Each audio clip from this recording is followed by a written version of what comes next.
Okay, George, your time starts now. You have a 60-year-old gentleman presenting with moderate urinary symptoms. He had full workup done with one of your colleague, but he's not a benign prostate surgeon, so the patient referred to you. IPSS was 22 out of 35. QOL was 5 out of 6. He's quite fit and well, no significant medical history, and he failed tamsulosin and trial of finasteride also. So how will you evaluate him? Examination wise, it's feeling like a benign feeling prostate and nothing specific in examination otherwise. Okay, so I'll see this patient in an outpatient clinic, and after doing ICIQ mail lots questionnaire and also a bladder diary, I will take a relevant history covering the lower tract symptoms, any red flag symptoms, comorbidities, any previous surgeries. Any medications, and then proceed to examine the patient with general examination, digital rectal, and neurological examination, and I will arrange for uroflowmetry and urine dipstick as well. The patient has previously failed medical treatment, so I will offer him surgical treatment options according to his prostate size. Sorry, I didn't catch the prostate size. Was it measured before? Not yet. Okay. Also, I will arrange for an ultrasound scan to assess the prostate size. And according to his symptoms and preference and the prostate size, I can offer him some treatment options. Okay. You said about urine analysis. How are you going to arrange it? It should be a midstream urine sample, and first we can do a urine dipstick with it to assess presence of leukocytes, nitrites, blood in the urine, pH, and specific gravity. Also, if there is signs of infection, we can arrange for urine culture and sensitivity. So how many components are there in the urine dipstick? Around 7. Okay. How the detection of blood happens in the urine dipstick? So there is a chromogen substrate which reacts with the hemoglobin, and with this reaction, it oxidizes and produces blue discoloration, and that's how you find that there's blood. Okay. What is the sensitivity and specificity of hematuria detection in urine dipstick? Sorry, I can't remember that on top of my head. Okay. So what other tests you need to do apart from the urine analysis? I will also arrange for a PSA test, kidney function, bladder scan, and uroflowmetry, ultrasound scan to assess the prostate size to know the options that he can go through. Okay. How will you arrange uroflowmetry? Yeah. How will you arrange? What will you tell to the patient? We'll ask the patient to hold urine for 2 to 3 hours before coming to the clinic, and then he needs to void in a specific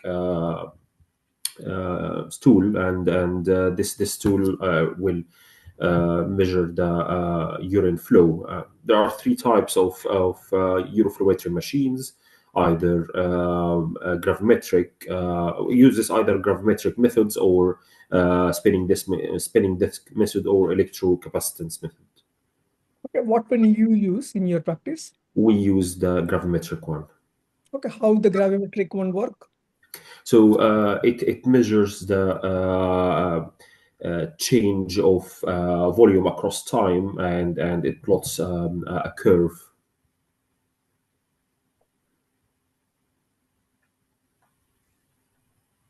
Sorry, George. It, Um, sorry, I it haven't got measures. it. Yeah. Sorry. Tell me again.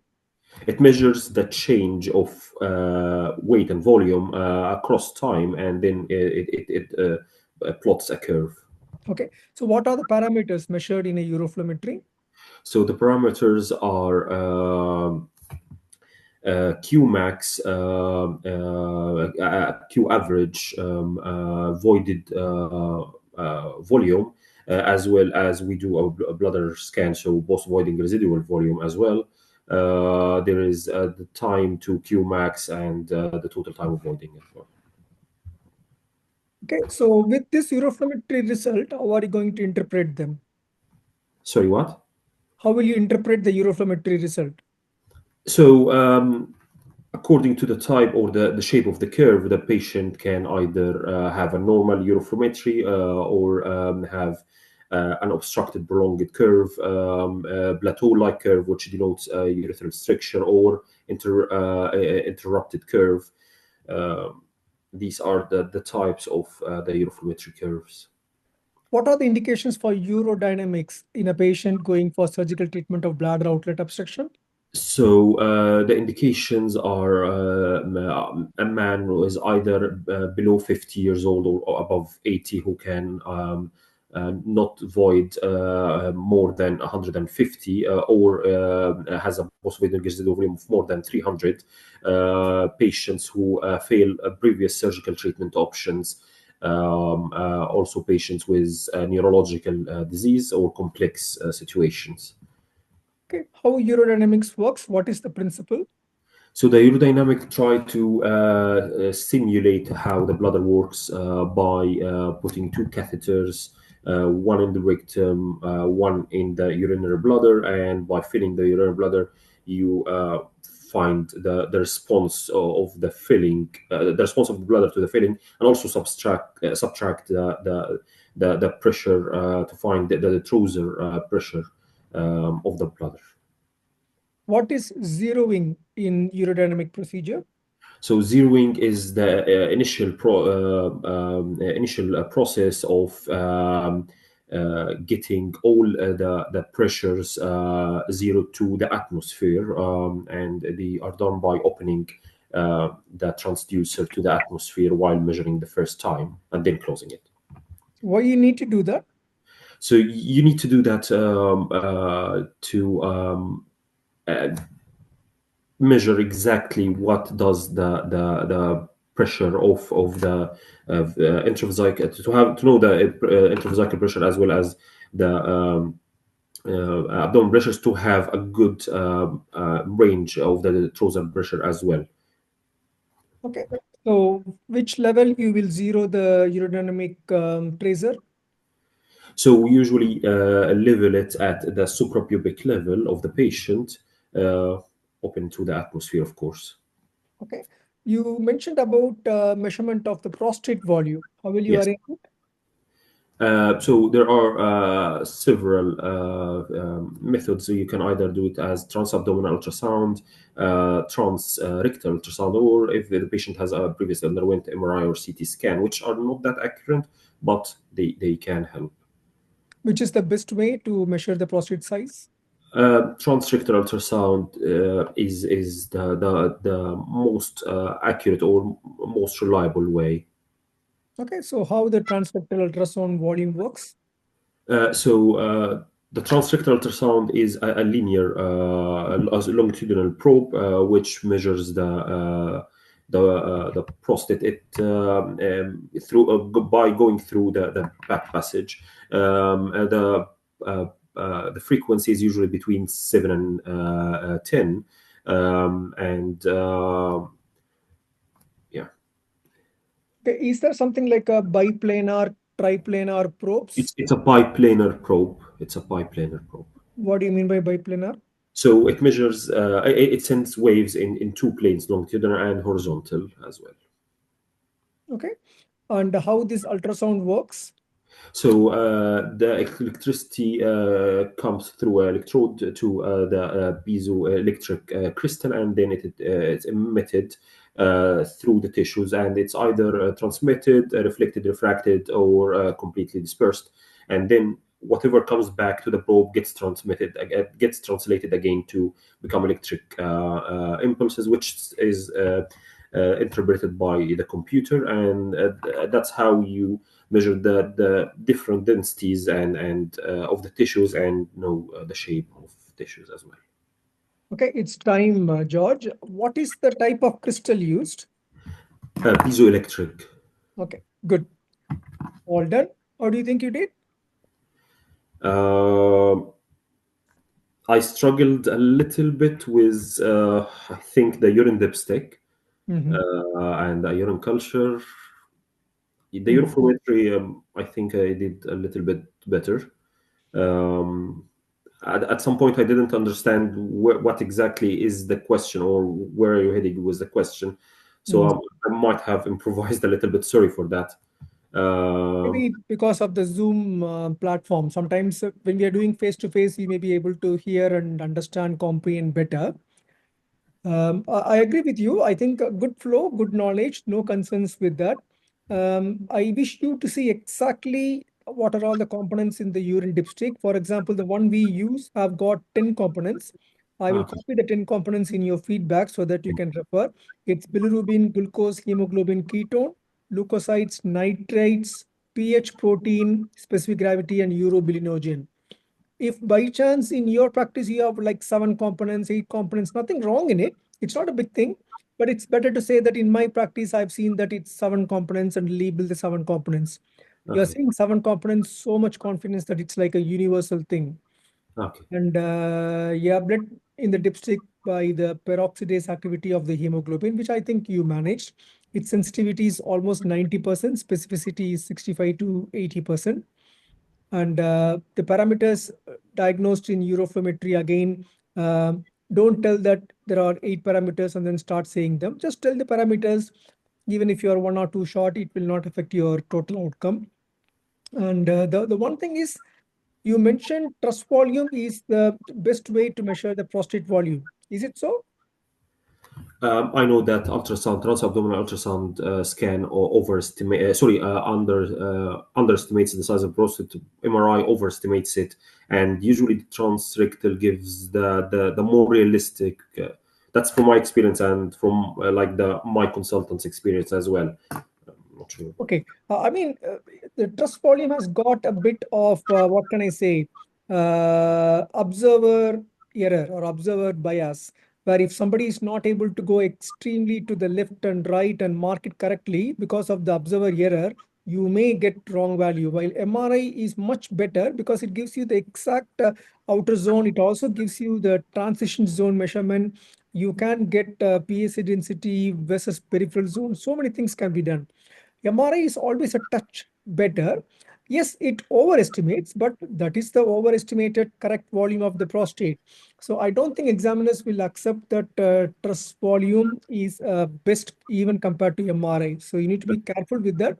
Or you, if the examiner questions you, you may have able to substantiate with some evidence. Okay, Okay, good. All thank you, thank you. okay. Uh, we've got 5 minutes left for the change of next session. Is that right? 7 minutes to be exact. 7 minutes. Okay. We started 2 minutes late. Okay. So, George, this is your technology station. You've got a patient in your clinic who has come with 1 centimeter left renal stone. It's in the interpolar region, and she is asking you for different treatment options available. So, Okay. just briefly, what are the treatment options for this patient? So the treatment options is either conservative management if the patient is asymptomatic and willing to consider the risks, or ESWL, or ureteroscopy, flexible ureteroscopy. I mean, PCNL is also another option. Okay, so she's interested in ESWL and she's asking you to um, consider that option.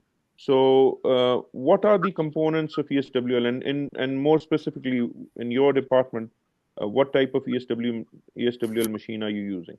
So in my department, we use the Modulus ESWL, which is an electromagnetic based ESWL. and the components are usually the fluoroscopy, which is composed from the X-ray emitter and X-ray detector, as well as the energy, like the lithotripsy generator, and a coupling mechanism, and that is it. Anything else? Monitor, of course, the monitor and the bed as well. Okay. And how does you said about in your department you have electromagnetic. How does the electromagnetic machine work? So the electromagnetic machine is either in for like the electromagnetic is based on a magnet, which is either cylindrical or a coil, which then emits electromagnetic waves to be received by a plate, which transforms it to sound waves. This is magnified or unfocused by a lens, an acoustic lens, and that's how it's emitted. Okay. And can you, if you have a pen and paper, can you draw for us a typical acoustic shockwave generated by the ESWL machine? Okay, so And keep talking, yeah. so basically there is a sharp rise in the pressure. So it's a curve between pressure and time. There is a sharp rise in the pressure, reaching 40 MPa, and then sharp drop, and then negative pressure at that area. And it works by direct effect of shearing, fragmentation, and also spalling of the distal end of the stone, and indirect by squeezing and cavitation. So when you say direct, you mean the positive Positive, wave is yeah.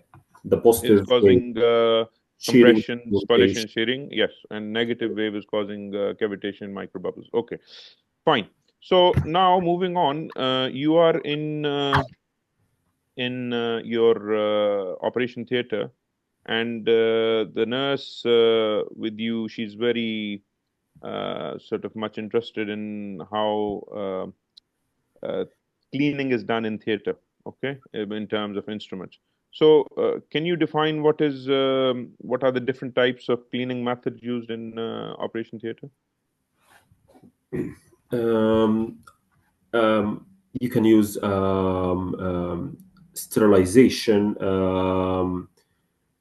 decontamination. Sorry, I can't remember the third on top of my head. But no, sorry, I blanked out. Okay. And in terms of sterilization, do you know how sterilization is done? It's either by autoclave machine, which uses pressure and heat, or by for reusable plastic materials, you use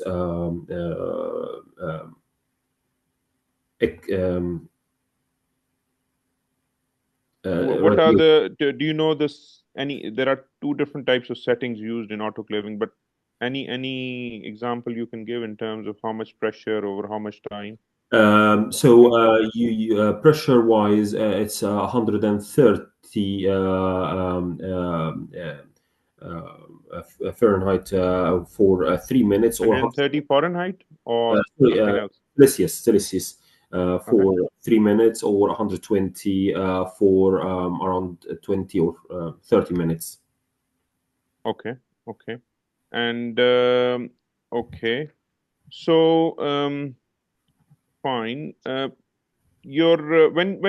you start a procedure, or you're about to start a procedure, how would you proceed in terms of checking everything is in the right order and you're operating on the right patient?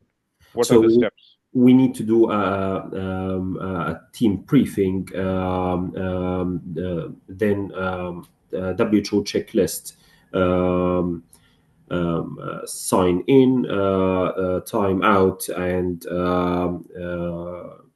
sign out, and then at the end, debriefing of the whole I think I will stop here just because we've got, I think, a minute left before the change of the next session. So how did it go? I performed horribly in the sterilization part. Look, these are the things which are really sort of small topics, but good to earn good marks out of. If you know this stuff, it's a tick box, and you'll just sail through them. Okay. I So, couldn't remember them clearly. I fogged out. yeah. Sorry. So you need to know the definitions, you need to know the types, you need to know how it's done, what are the different pressures, temperature, timing, because these are set answers. They're not trying to trick you here. So if you know it, you know it. If you don't know it, then you're losing marks. So if you know it, it'll just be a very quick, vibe, and then once they're happy that you know this, they'll move on to something else, which is, you're progressing in that vibe. So, but again, something you just need to refresh your memory on and just read about it. Okay. Agreed, Ananda? Yep, I agree. It's not just the understanding is important, the raw data is also important. And the curriculum is quite particular in seeing that the candidates are good in remembering raw numbers, raw details, etc. And sometimes the understanding questions you may be explaining quite clearly. Clinical questions, running through the procedure of ESWL and those things you may be doing quite good clinically. But the raw data, which is absolutely useless maybe for your clinical practice, but indirectly tells the examiner your caliber and your ability to retain a lot of factual knowledge. So that's why the marking is like knowledge, able to reproduce the knowledge and application, and the communication and understandingness. So the three components to it, all three are equally important. Thank you. Good. And good luck, everyone, including the observers. If observers have any burning question, they can ask till we are still in the room, since we are not thrown out yet. Binesh, Jamshed, if you have any questions, I know them, that's why I called their names. But if they have any questions, feel free to ask. Thank you. That was great. Thank you very much for your help. Good, guys, and good luck. And stay focused and stay calm in the exam. No need to panic. Even if you don't know, no need to panic. Okay? It's how you answer a question, even if you don't know, that matters. I think the accessibility to the knowledge, there is no problem at all. It's just spending a lot of time in getting the facts and reproducing. That's the only thing. I don't think anybody has any problem in getting some answers like how the sterilization works, what is disinfection, what is sterilization, what is the difference, how good in treating the fungus, viral, bacterial, which one works better for what. I think that the theory part, you all have the access to it. The gone are the days where when I'm taking the exam, sometimes we need to even search for the theory part of the knowledge itself. But now the challenge is more of spending more time in reading and retaining and reproducing it in a very comfortable manner, not unnecessarily letting out some loose words, and some examiners will pick on that and stay on that, and precious times are lost. So every word what you say, you should be absolutely confident. You should not give an unnecessary lead for examiner to ask further. Say, for example, trust volume is the best method to measure the prostate. Yes, subjectively correct. Your consultant may also have a strong belief in that. You can't prove it because in MRI, there is a prostate gland. Physically, you can measure from left to right, top to bottom, height, width, and length, and you can see the volume. How can you say that MRI is an overestimation? Isn't it? The one way people believe MRI may be overestimation is they use the MRI volume, say 70 cc, and patients are going for radical prostatectomy. The radical prostatectomy specimen, once it is taken, from that second, it starts dries up. Shrink. It loses water volume.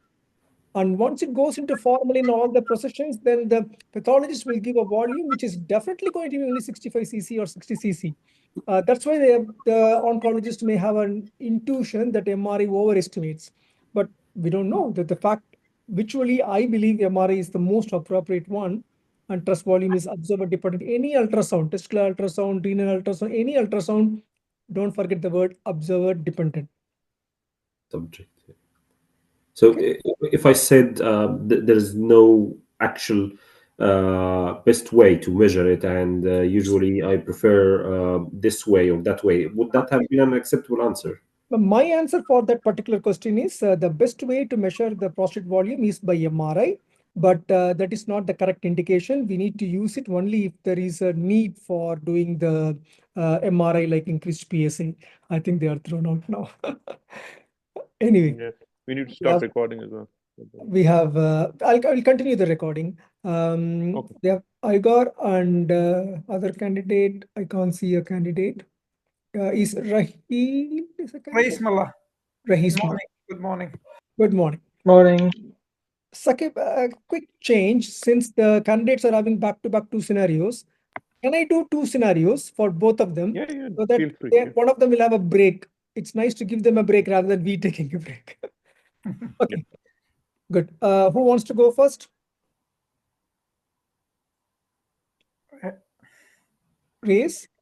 Yes, I don't mind. Your camera is off. We don't mind, but I have some issue with camera. I'm sorry for that. Okay, no worries. And Raise and Igor, we are recording this session. Okay. Am I? Yes, no problem. Okay. Okay, Thank good. you. Okay, your time starts now. I'll set the time. Can I just ask actually which station are we in? Because I don't think Technology. Technology. the technology. Thank Yeah. you. That's an important question. Okay, Reis, please Sorry, start. I think I'm allocated to the infection and stones, so I don't know. Yeah, Mariam, you can just message Ahmed in the chat box. He will take you to the correct one. Okay. Or you can continue here. It's Tosh is yours. Okay, Reis, I've switched on your timing. Let's start now. You have a patient presented with increased PSA is 5.8 and you repeated the PSA, it is 5.9. He's 64-year-old, no medical history, no past family history, examination wise, benign filling prostate. What is your next step? So for this gentleman, I would like to do an MRI prostate as per the outcomes of the PROMISE trial to evaluate it further. Okay. Why MRI? What is the use of doing MRI? So his PSA, repeated PSA is 5.8 and his DR is benign. I'm concerned for his age group, his PSA is high. So I would like to evaluate it further with an MRI prostate. It is very sensitive and specific for prostate cancer. Okay. How MRI works?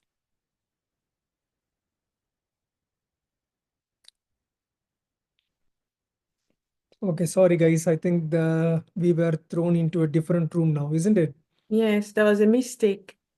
I think they have allocated the candidates in a wrong order. I think we are myself and my colleague is supposed to come to this station, and they have mistakenly allocated two different candidates to this No station. worries. So you're supposed to be in technology then? Yes, yes. Okay, that's fine.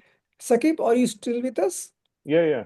Okay, It's good. okay. You That's continue. good. Okay, so we are going to do technology scenarios now, and I will start it. So who wants to go first, Sandesh or Mumbai? Who wants to go Yeah, first? I can go first. Okay, Yeah, Sandesh. I can go first. Okay, I will start the time.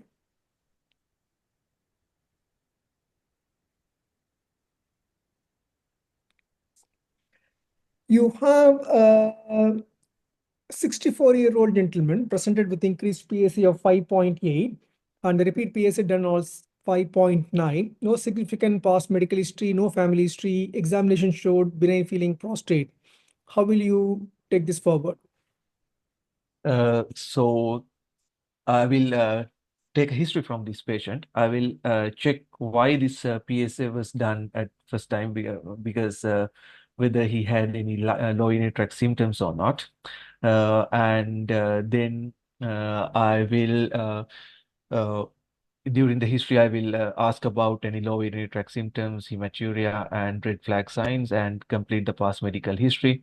And then I will examine the patient, check whether whether he's having an abnormal fielding prostate gland. Examination is done. Patient Yeah. has no urinary symptoms. His examination showed benign feeling prostate and no family history, no significant past medical history. Yeah.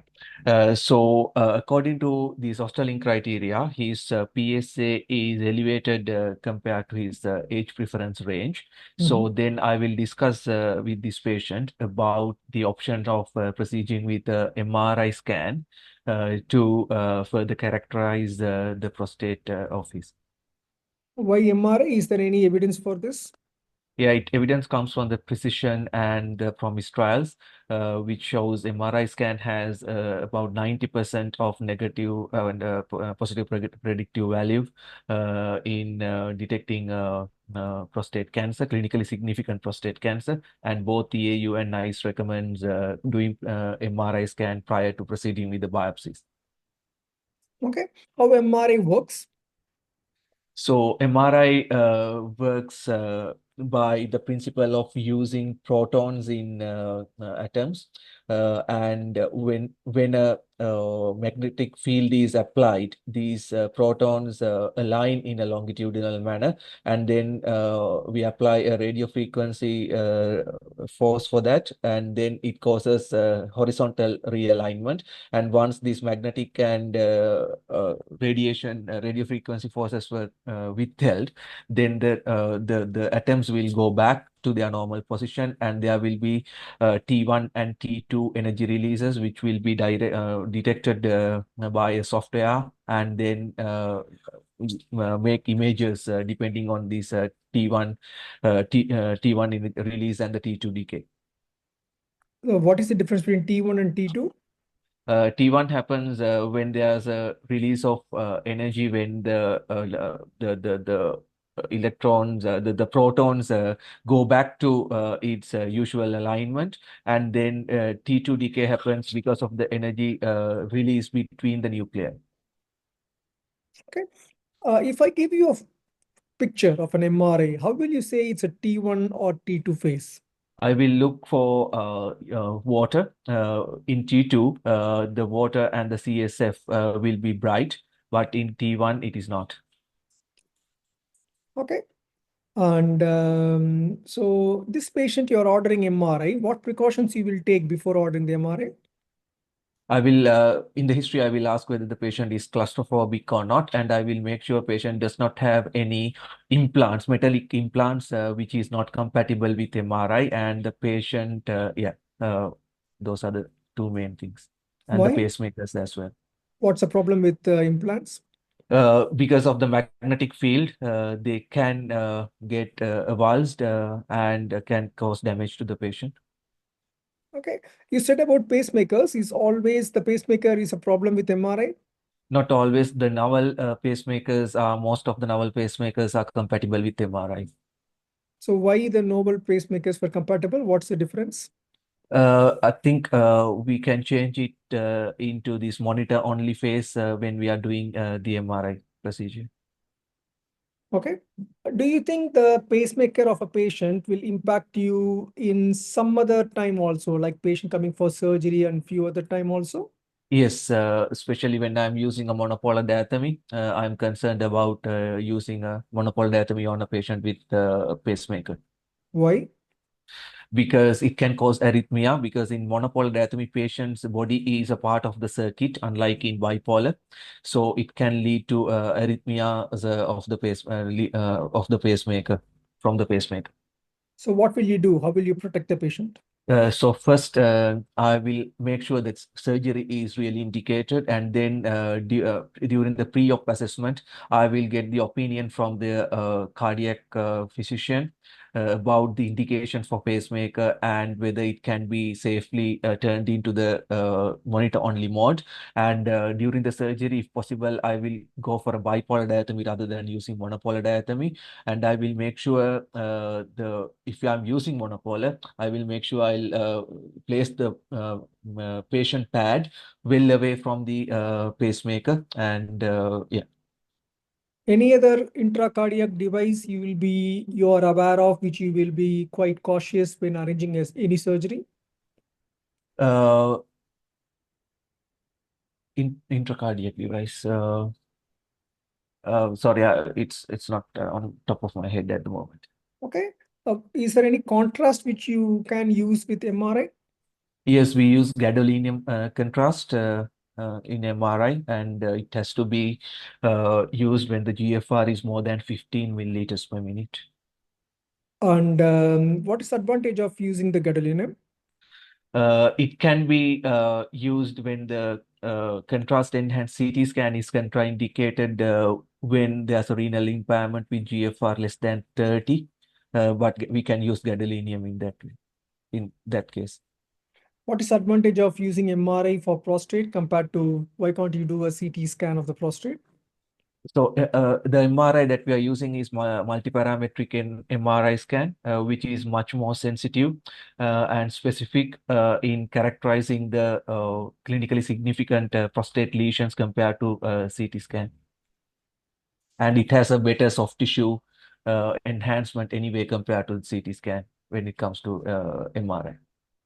What are the limitations of MRI?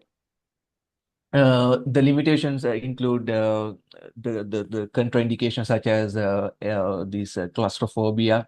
We can't use it on patients with claustrophobia, pacemakers, and metal implants. And it takes longer time compared to CT scan patient, and also with the movement of the patients, artifacts can happen. Okay. And so you're arranging this patient MRI. How the MRI is reported? How are you going to decide the output of MRI? Sorry?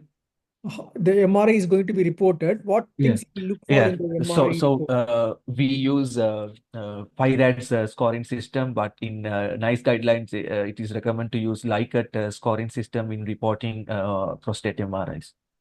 Any difference between Likert and PIRAD? Yes, in Likert score, they consider clinical parameters such as patient's age, PSA density, prostate volume, and even the radiologist's experience in reporting Likert score compared to PIRADS. Okay.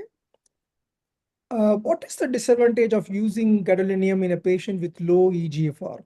Because of the risk of systemic nephrogenic fibrosis, which can lead to fibrosis of multiple systems, and it can be fatal in certain patients. So what exactly happens?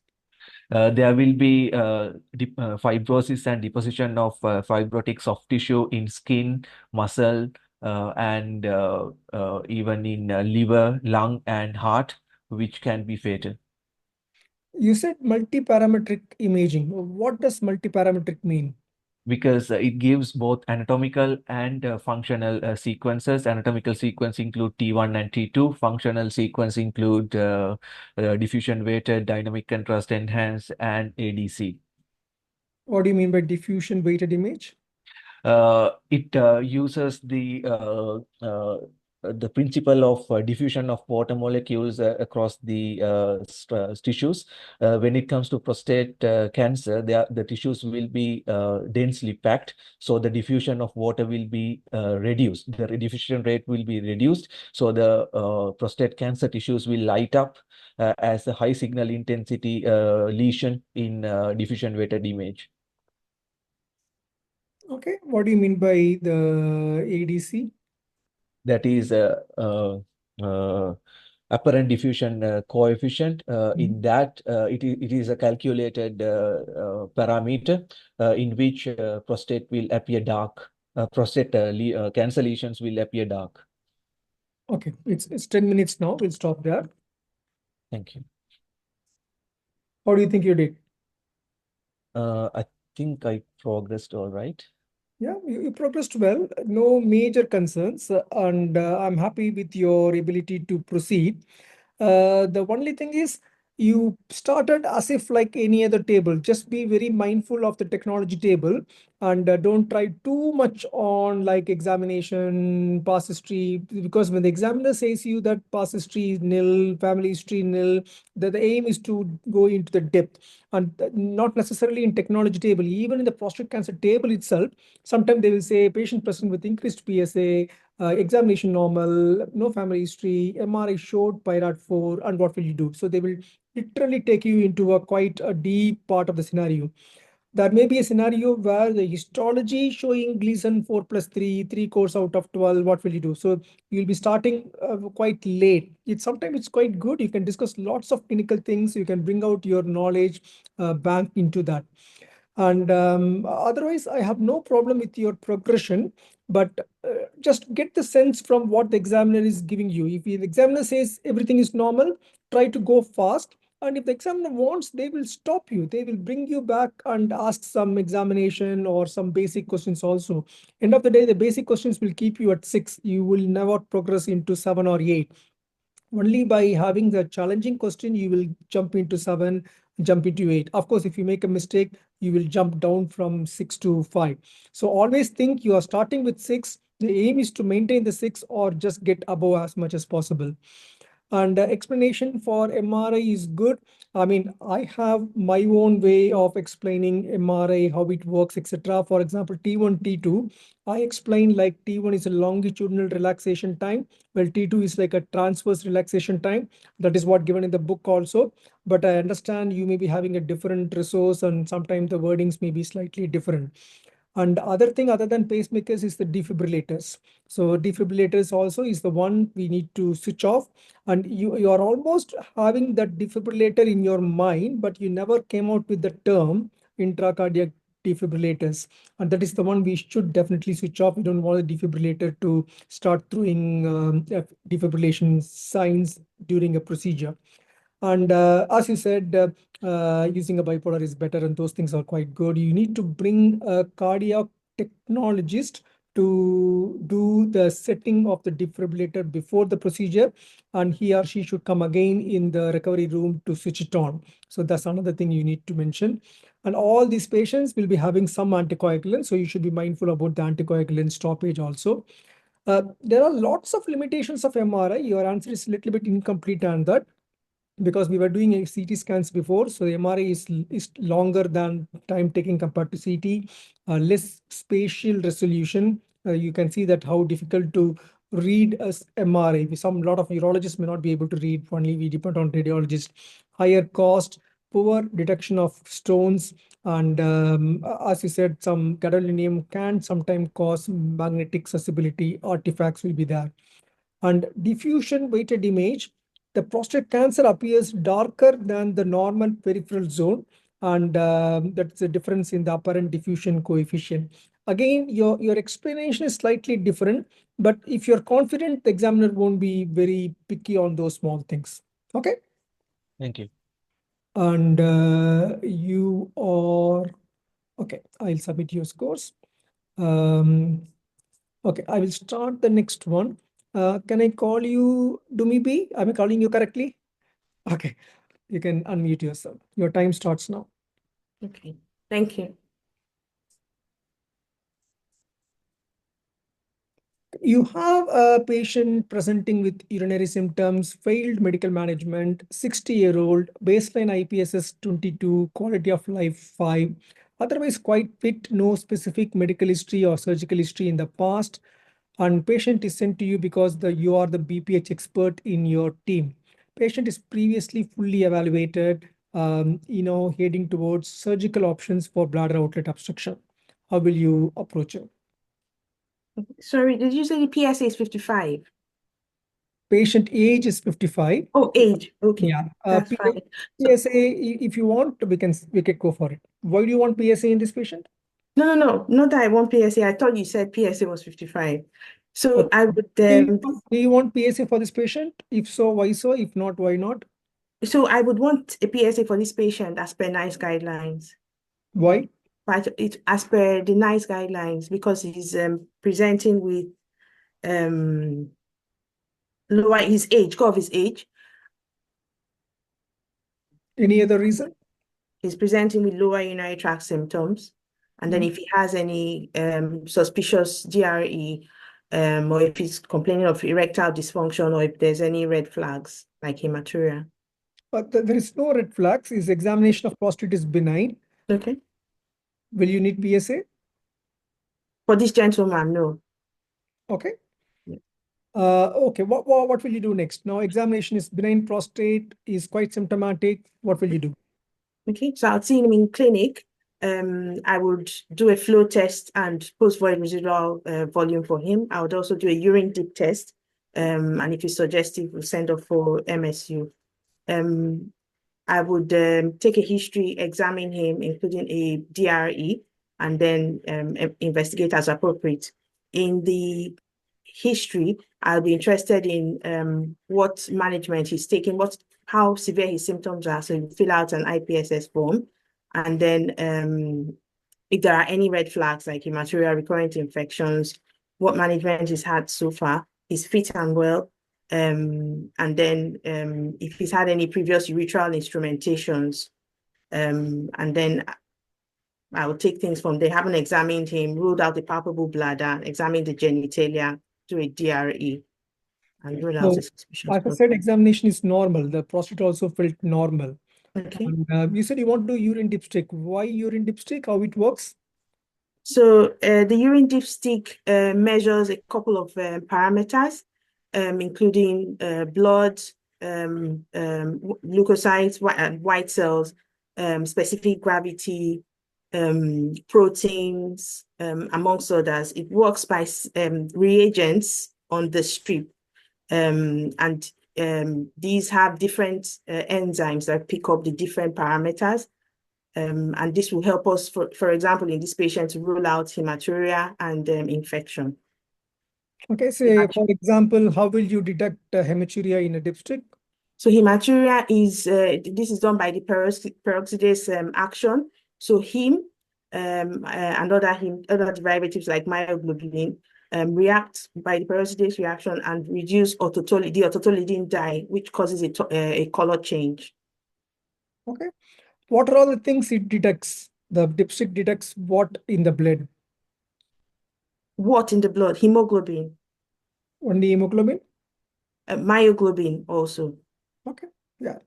Okay, so urine dipstick is normal. What are the things you will do? I will do a flow test. Okay, for this what type of patient. flow test you will do?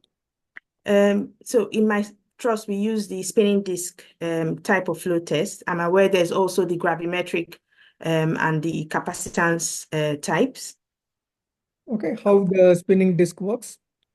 So the spinning disc, there's a continuously spinning disc, and the urine flow interrupts the spinning of the disc. The energy that is needed to keep the disc spinning is interpreted as the flow rate, and this is plotted on a graph. Okay, so uroflowmetry gives you what parameters?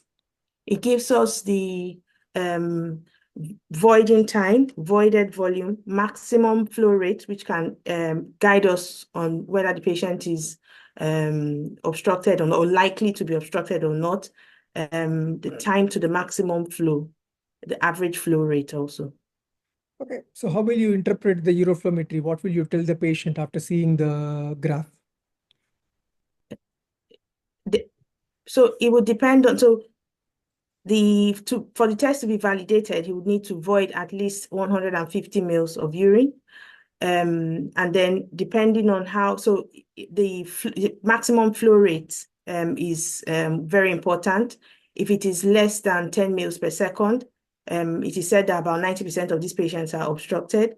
If it is between 10 to 15, about 60%. And then if it is more than 15 mils per second, only about 30% are found to be obstructed.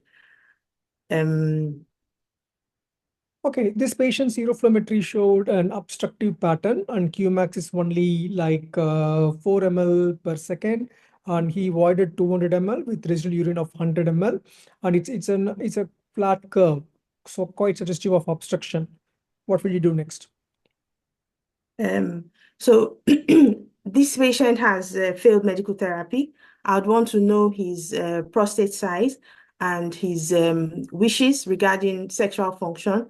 This would guide me in choosing surgical therapy if the patient wishes. The other options for this patient would be intermittent catheters, intermittent self-catheters. Okay. He's sexually active. He wants to maintain his sexual activity. And you said you want prostate volume. How will you go for it? So it's usually calculated using an ultrasound, a transrectal ultrasound scan, using the prolate ellipsoid formula, which is the length, the height, and the length times the height times the width times 0.52. That will give us an estimate of the prostate volume. Okay. So how will you measure the prostate volume? Using the transrectal ultrasound probe. How it works? Okay, so it's so ultrasound works by converting electrical energy into sound waves. These sound waves are then the waves are produced by piezoelectric crystals in the transducer. The sound waves are sort of passed to the tissues, and some of the waves are absorbed, some are reflected back. And then depending on the density of the tissue,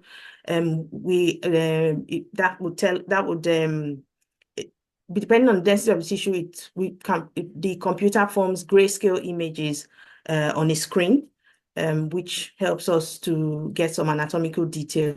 For the transrectal ultrasound scan or for more superficial tissues, we use higher frequency ultrasound, so 7.5 megahertz.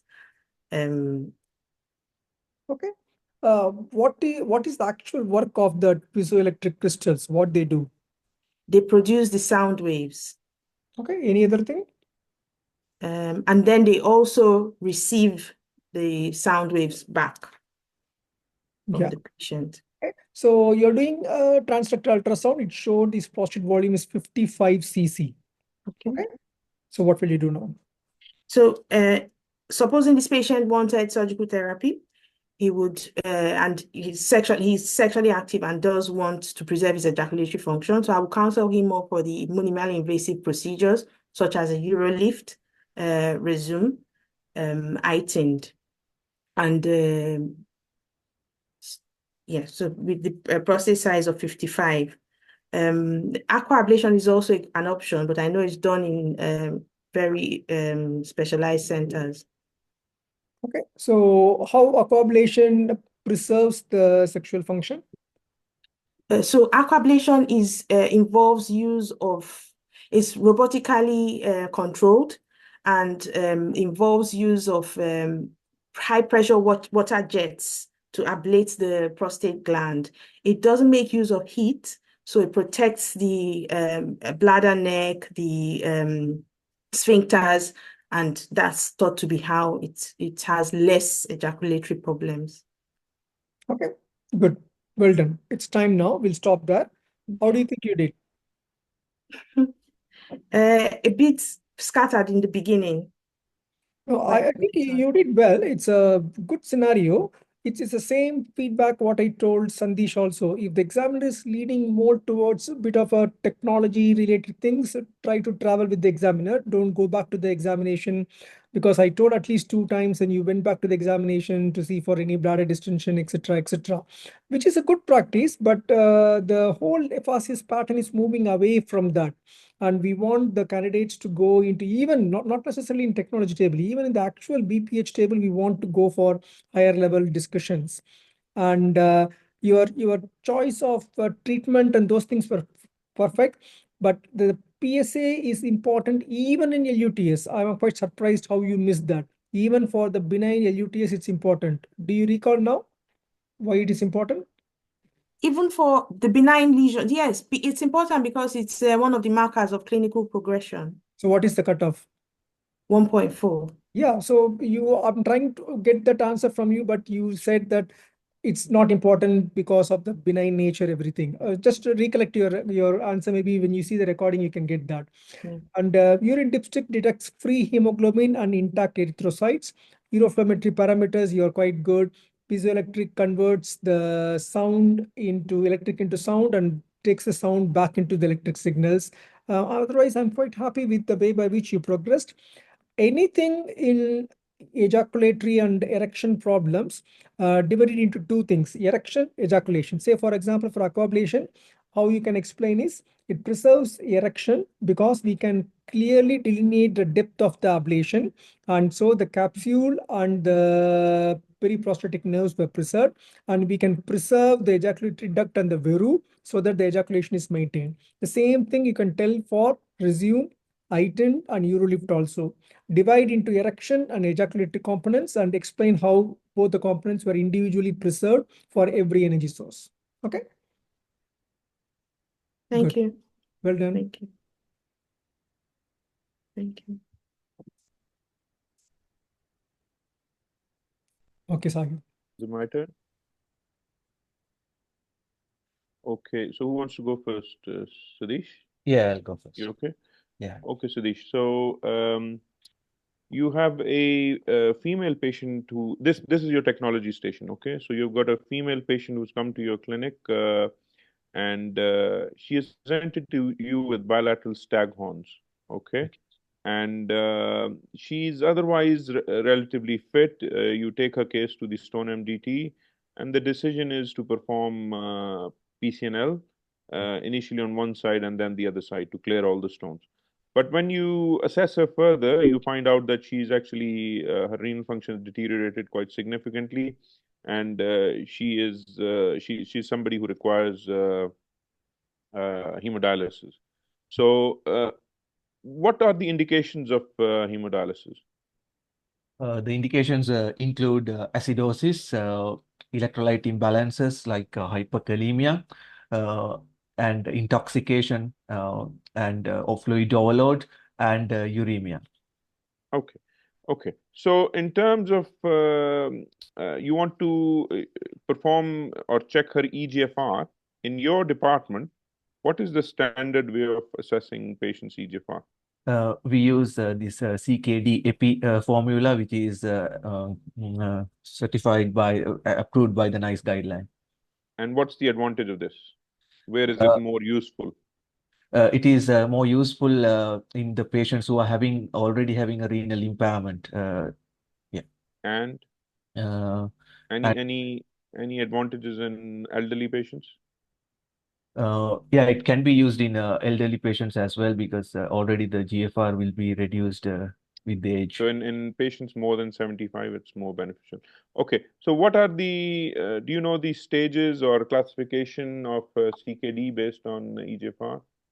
Yes, so there are like grade 1, CKD stage 1, which is where GFR is more than 90. Stage 2 is 90 to 60. Stage 3A is 60 to 45, and 3B 45 to 30. And CKD 4 less than 30 to 50, between 30 to 50, and stage 5 or end stage is less than 15 milliliters per minute. GFR. Okay, good. Do you have a pen and paper? If you can Yeah. draw for us and also verbalize how hemodialysis circuit works. Yeah. So it uses the mechanism of countercurrent flow of blood towards one direction, and the dialysate towards the other direction. And there's a semi-permeable membrane in between, where the molecules will be diffused according to the concentration gradient from blood to the dialysate. And then the dialysate will be removed these waste products or the molecules. And the purified blood. Yeah, sorry. Yeah, purified blood will be then pumped back to coming from the other patient. side, yes. Yeah. So anything else which is added to this circuit? Yes, we add heparin to reduce the Okay. So that's how the dialysis circuit works. But how does the hemofiltration circuit works? Yeah, hemofiltration uses the principle of ultra filtration. It is done at ICU settings most of the time. It uses the convection rather than this diffusion gradient. So it does not need a significant need a pump, but the blood will be flowed again through a semi-permeable membrane, where with the movement of water, there will be ultrafiltration of the molecules, and it prevents these significant fluid shifts and the electrolytes imbalances from happening. Okay.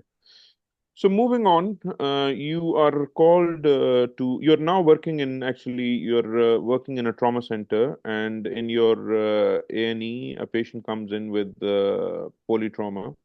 And when they call you, you find that this patient is significantly, he has lost blood, and you want to initiate a massive hemorrhage protocol. So how would you do that? And first of all, what's the definition of massive hemorrhage? What is significant loss of Yes. blood? So if we need to replace the patient's total blood volume within 24 hours, or if there's a possibility of requiring more than 4 units of blood transfusion in next 3 hours, I can activate a massive transfusion protocol. So I will inform the blood bank and then get down the blood for the patient. And initially, I will start with the O negative blood till the cross-match blood is available. Then once it is available, according to the massive transfusion protocol, it has to be given packed red cells, platelet and fresh frozen plasma, 1:1:1 ratio, while monitoring the clotting profile as well and the electrolytes. Anything else you would give? Sorry? Anything else in the massive hemorrhage protocol? You said blood, fresh frozen plasma, platelets. Anything else? And the bicarbonate if needed, but I'm not very sure. Anything blood component related?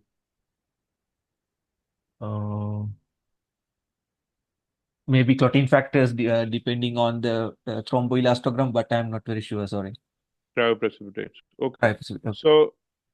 So now moving on, you are in your operation theater.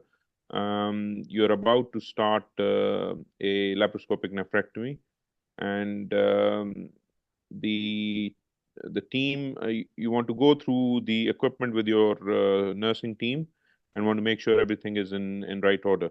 So first of all, what are the different types of buttons which you would see on a laparoscope? On the laparoscope, I have the white balancing button and the focusing button and zoom in and zoom out button on the head of the laparoscope. And on the stack, again, I have the white balancing button as well as the gas inflow and out gas inflow and the intra-abdominal pressure maintenance button and also the image capture button. So just to summarize, on the laparoscope, you mentioned white balance. Yeah. What else? Zoom in and zoom out. Okay. So like magnification. Magnification. Yes. And the image capturing button is there in certain laparoscopes, but yeah. Okay. And then on the stack, these are the ones on the laparoscope. Yeah. Correct. Anything Yeah. else on the laparoscope? And I think that's I can remember. Sorry, that's all I can remember. Okay. And what about the stacker? You said you have gas insufflator. Yes. And I have on the stack I have this monitor and the gas insufflator and the light source and the printing machine and the image capture and the CPU. Okay. So moving on, you've got a patient with the long-term Foley's catheter.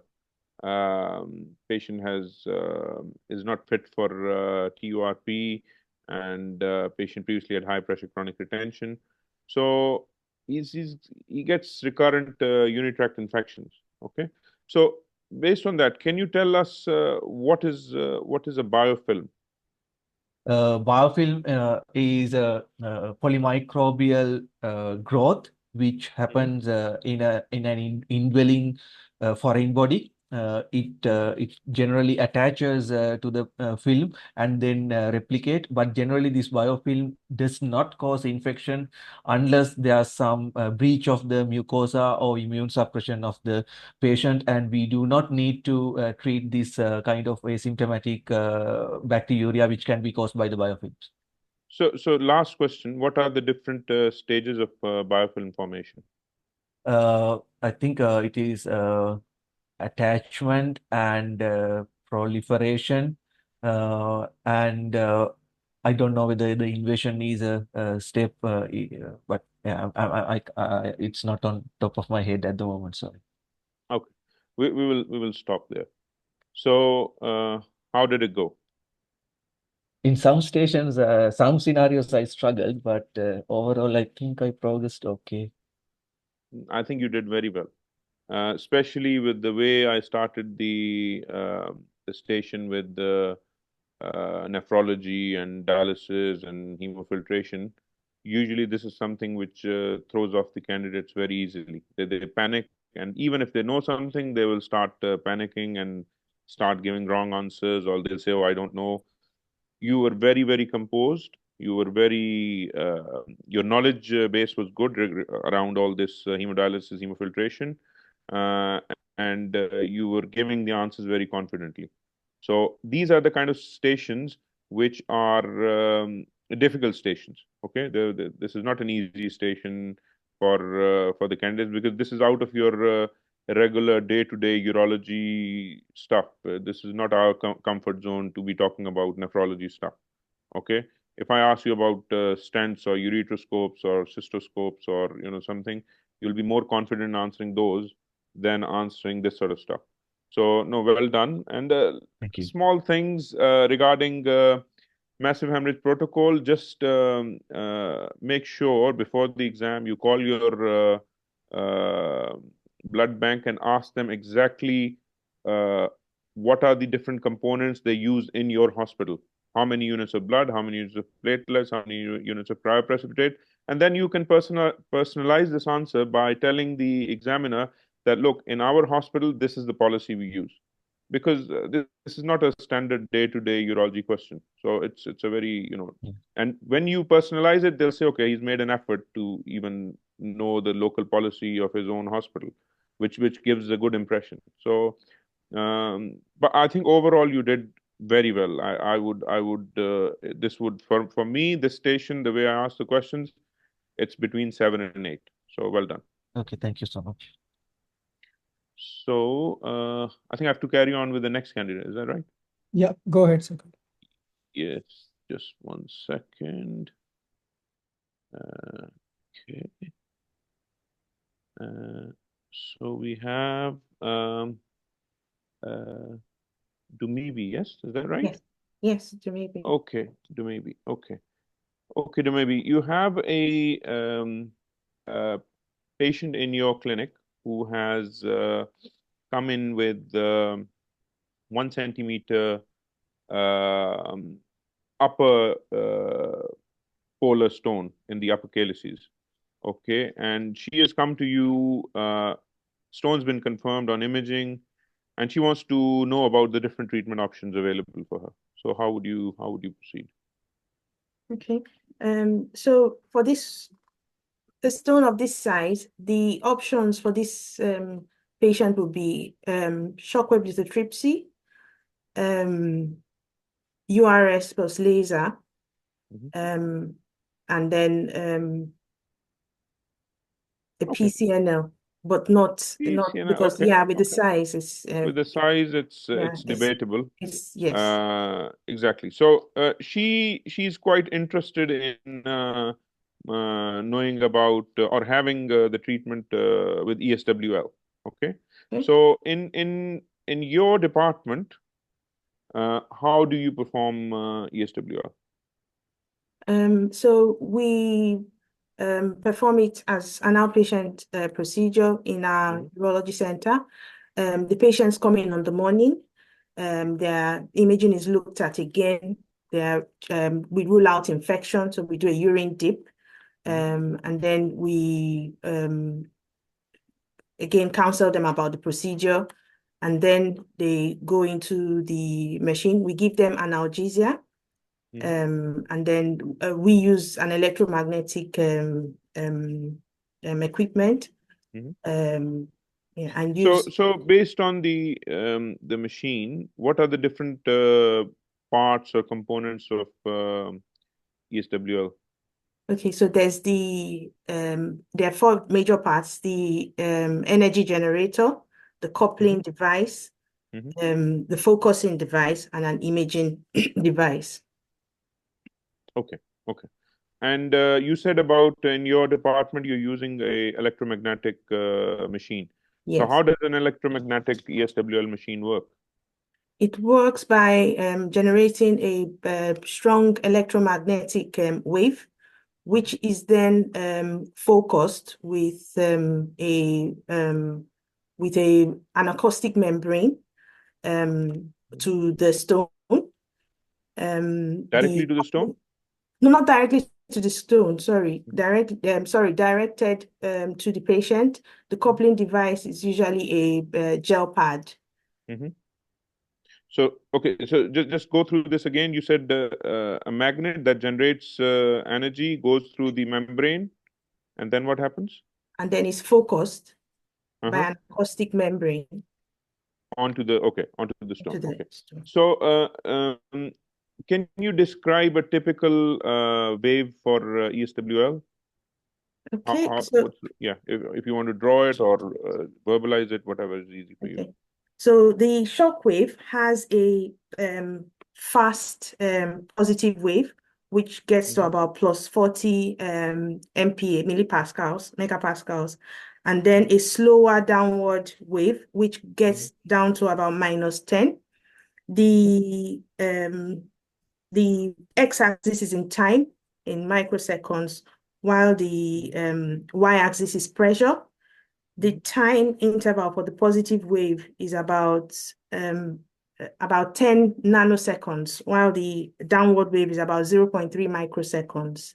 So based on the positive and the negative parts of this ESWL wave, what are the effects on the stone from the positive part and from the negative part on the actual stone?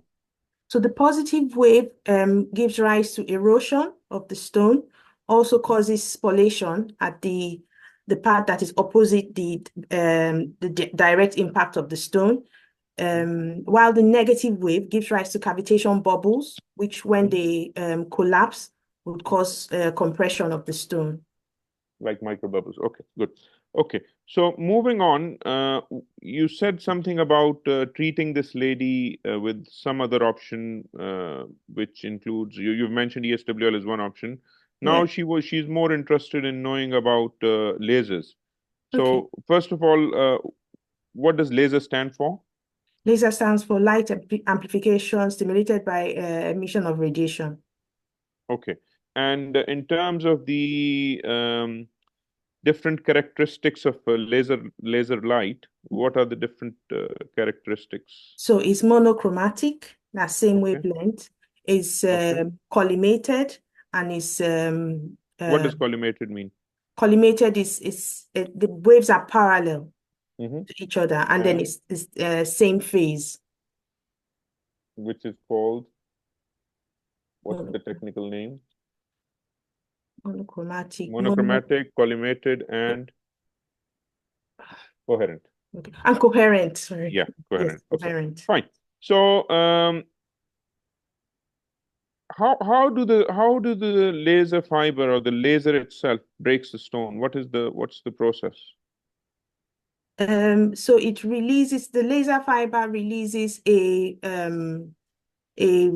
wave that causes shearing forces. There's also release of some cavitation bubble around the stone, which collapses and causes erosion and fragmentation of the stone.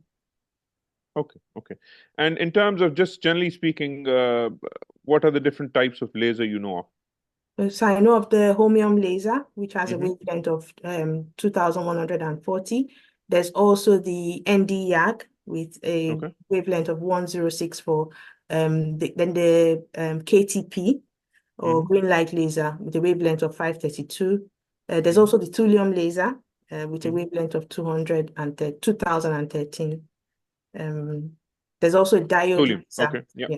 Yes. Okay. So in terms of laser safety, what are the different precautions you take in your theater while you're using lasers in your department? Okay, I'll have to stop you there. I'm sorry. Can we give feedback? We're out of time. Sorry. Okay. Sorry. Okay. Sorry, No problem. Dumebi. Okay. Thank you. Sorry. So, Dumebi, how did it go? I think it went okay. I forgot some things. Yeah, I think you did fairly okay. I think little bit of these are small things, okay? Because I'm changing from one thing to the other very quickly, okay? And this may happen I mean, it depends how the examiner wants to take the scenario. He may give you one thing and just focus on that, or he may give you small things, and as you answer and progress, he may move to the other.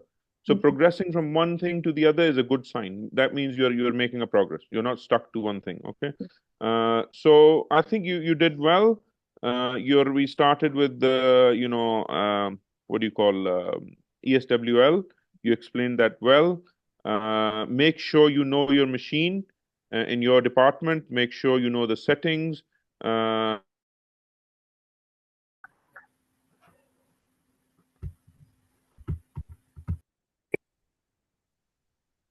This is your technology station, and you have a 60-year-old female that has come to your clinic. She's diagnosed with the bilateral staghorns. Okay, and you are planning to do PCNL on her, initially on one side, then the other. But when you took her case to the Stone MDT, the recommendation is that she should have optimization of her renal function. She needs dialysis. Okay. Okay. So, first of all, what are the indications of dialysis?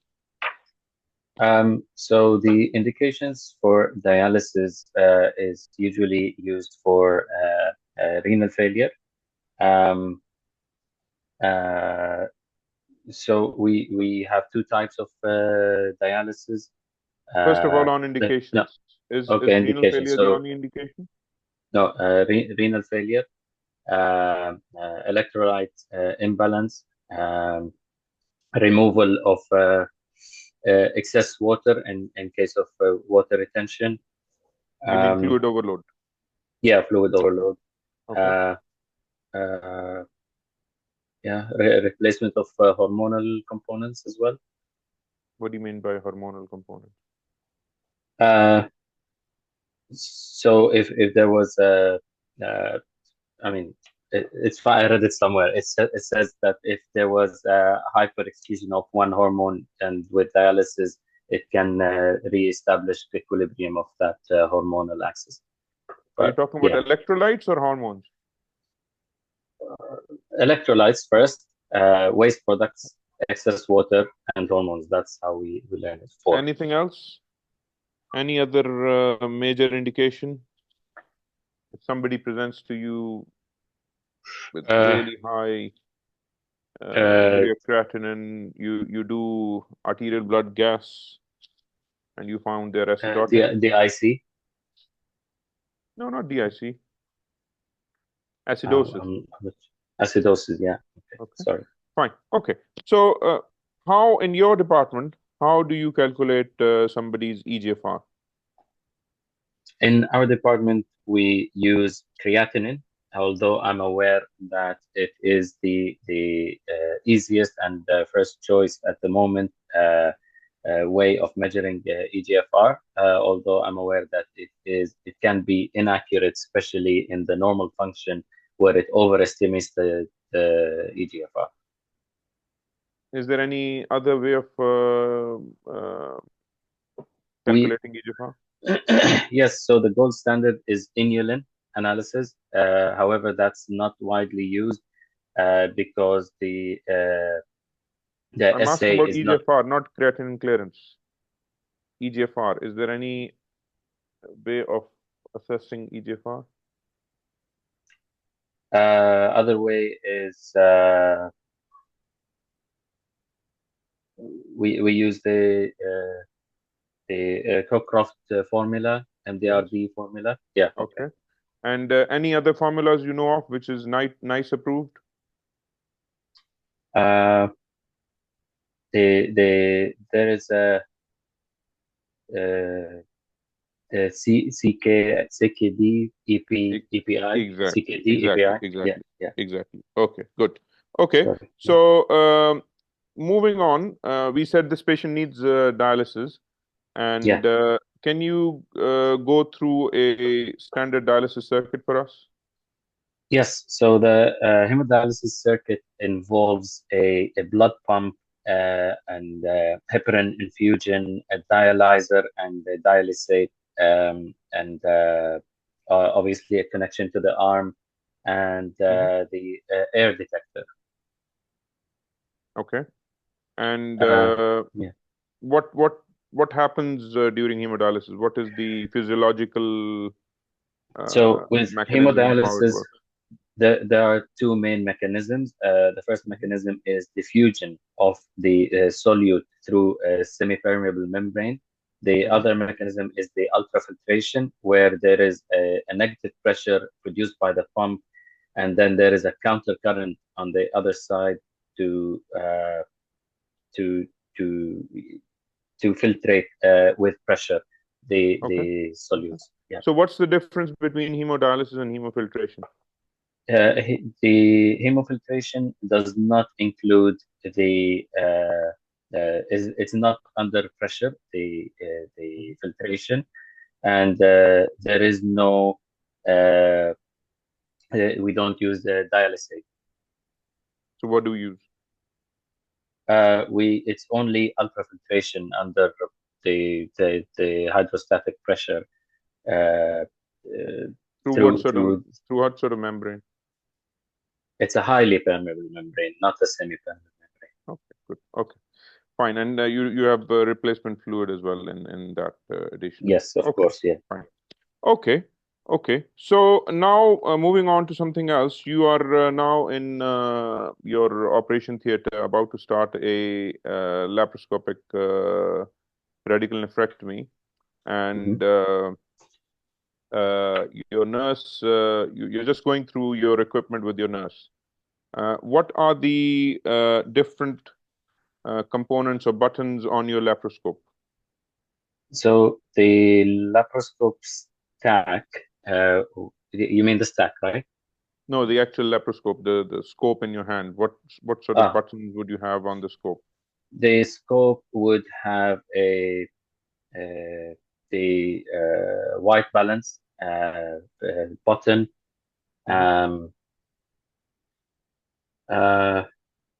So some scopes have an inversion of the image. Some has a zoom button as well, zoom in and out. Yeah. What else? Anything else? The calibration of the optical focus. Anything else?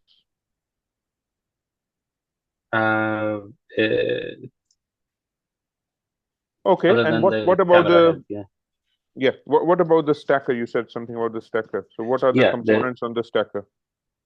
The stacker includes the monitor, a gas insufflator, a light source, image printer, digital camera, the control of the camera.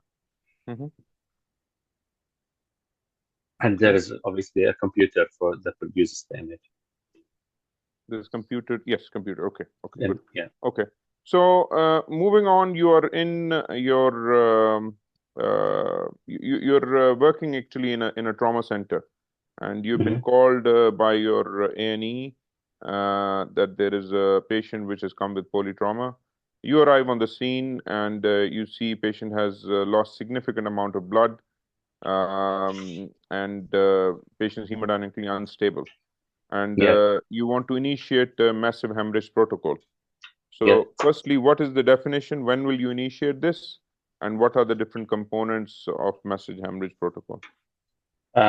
So massive hemorrhage protocol is when a patient requires continuous blood transfusion.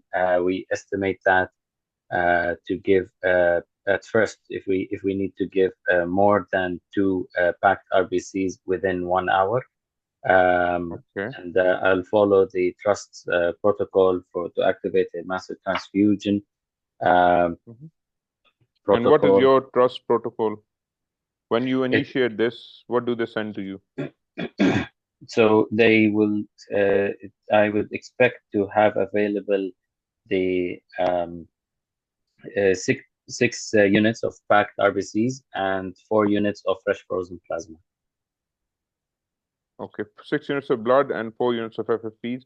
What else? Anything else they will send to you other than these 2 things? They cryoprecipitate. Okay, yes. I think Oh, yes. 2 units of cryoprecipitate and Anything else? platelets. How many platelets? In our trust, we prepare 1 unit of platelet, and then we can request more. Okay. So moving on, this is going to be a short question because we've only got 1 minute left. What is a biofilm? A biofilm. Biofilm, it's a layer that is formed on a foreign body in the urinary tract, and it facilitates. What are the different stages of biofilm formation? Last question. I really can't recall now. Okay, So. we will stop there. We'll stop there. Just, okay, thank you. So how did it go? I need to revise a few points. You mentioned the massive transfusion. I need to know it quickly and by heart. These are very straightforward questions if you know the answers. Okay. They are, yes, yeah. We started off with hemodialysis. You should know the indications of hemodialysis. Okay. Yes. You should know. Then you recovered well with the actual hemodialysis circuit and hemofiltration. You knew all those things. Okay. But they might ask you to draw it as you verbalize. So just be prepared that they might ask you to draw the circuit while you're in front of the examiner. Okay, so that was good. And then in terms of laparoscopic instruments, stacker, these are again, you should be going back to your operation theater and checking with your OT staff. What is there and what components are there on the stacker. Straightforward question. If you know the answer, they'll just move on to the next thing. Again, biofilm, as long as you know what it is, what are the different stages, straightforward question, and you move on. So if you don't know anything, you did the right thing. Don't waste your time about thinking. And this massive hemorrhage protocol, are you aware of your hospital protocol? In terms of how many units and how many units of blood and FFPs and platelets, or were you just... I have seen it, but I can't say I memorized it. Yeah. So this is something you should, again, go back, check. This is our hospital protocol, and this is what we use. Because when you start thinking, this gives examiner an impression that you are just kind of making it up as you're going along. So just be confident in saying what you're saying. Okay. Yes. So fine. That's it. Ananda, should I continue with the next candidate or?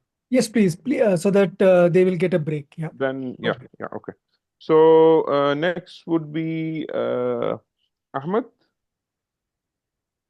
Yeah. Hello, Ahmed. So hi. this is your technology station.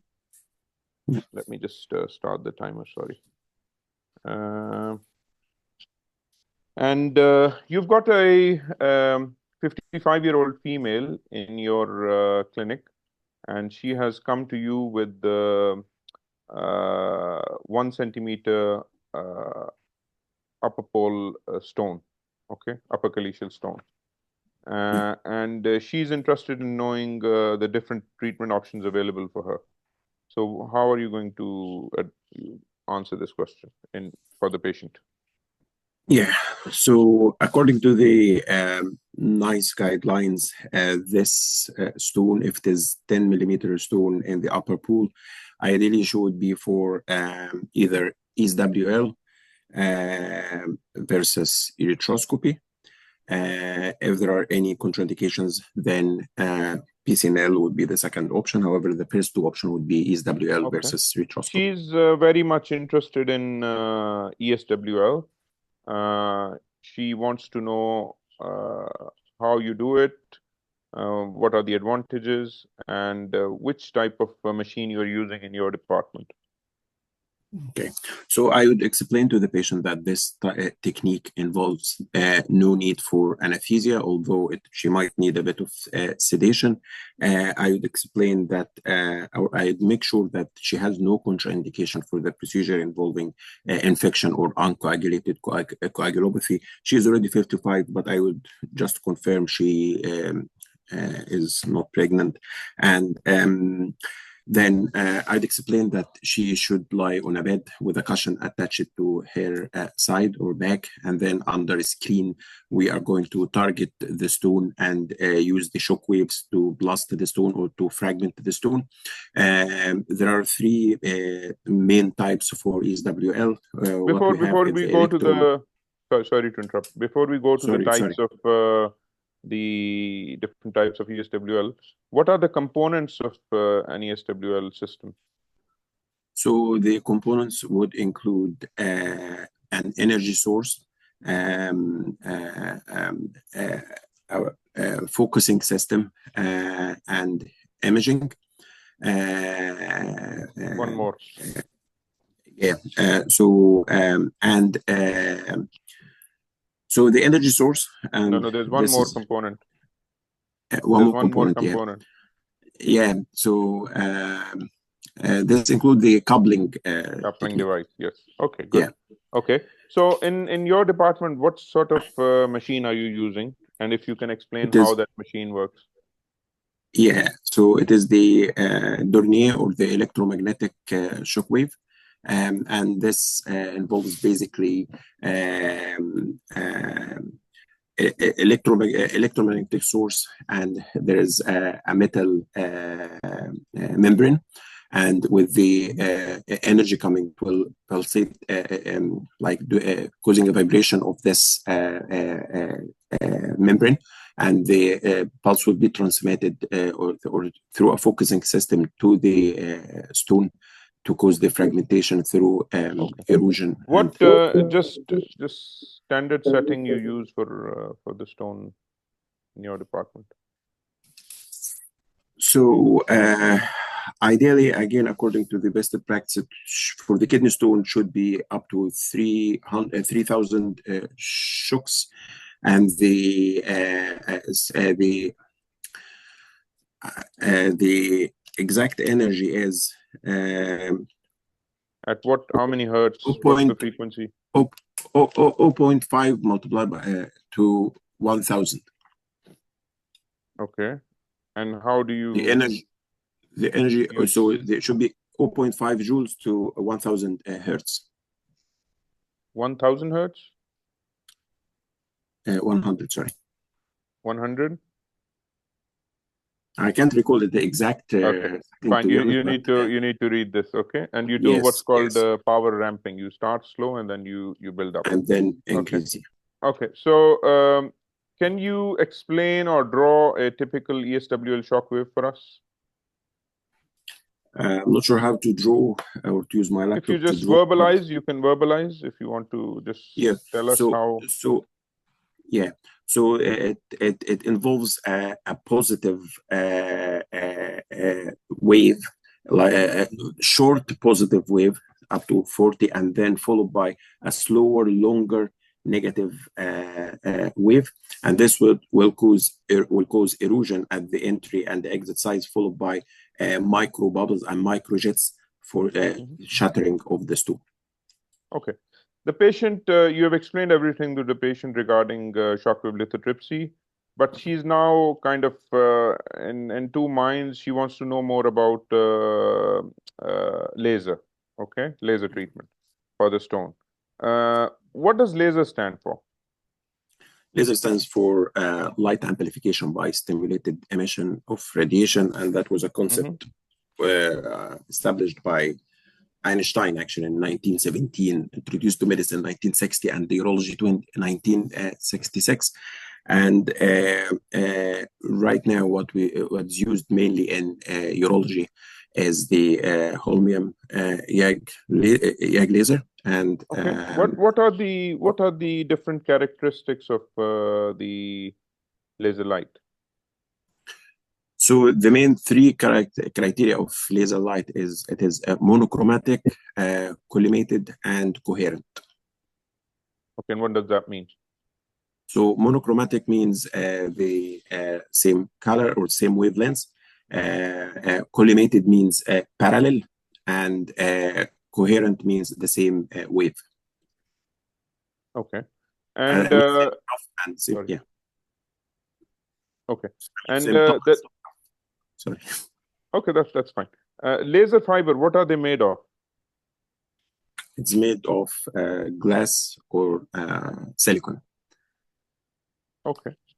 And you said something about holmium YAG. Do you know the other different types of lasers which are in clinical use in urology? Yeah. Neodymium YAG laser, holmium YAG laser, recently thulium YAG laser, KTP laser, or the green light laser, CO2 laser. These are the main types of laser. However, in urology, it is mostly holmium, thulium, and KTP. And what are their frequencies or wavelengths rather? So the wavelength for holmium YAG laser is 2140, and for neodymium YAG laser, it is 1064. For thulium, it is 2013. For KTP, it is 534. And what's the penetration depth of holmium and yeah. So the holmium is 0.4 millimeter compared to the thulium. I think it is 0.2, but I'm not sure. Okay, yeah, that's right. That's right. Okay. And in terms of laser safety in your department, in your operation theater, what are the different steps you take for laser safety in your department? So first of all, everyone who would be included in the laser procedure should have a laser safety course. And during doing the procedure itself, I must make sure that there is a laser pose, which would include that the doors are closed, windows are blocked with curtains, and signs are outside to notify there is a laser procedure inside. Trying to minimize the personnel coming in and out of the theater, making sure that staff are wearing goggles and the patient eyes are covered. Also, the pedal itself should be covered just to try to avoid any inadvertent pressure of the pedal of the laser itself. Also, if the laser is not being in use, it should be on the standby mode. Good. Okay. So you're almost 9 minutes. So one more question. In terms of theater, you're in theater setting, and the nurse is asking you about the different cleaning techniques you use in your theater for equipment. Just briefly, if you can tell us about the different techniques. So briefly, sterilization, decontamination, and the cleaning. And the difference sterilization is almost complete to destroy completely the viruses, spores, and different bacteria. This decontamination would include getting rid of most of the viable organisms, but not necessarily spores. And there are chemical disinfection and chemical disinfection, and also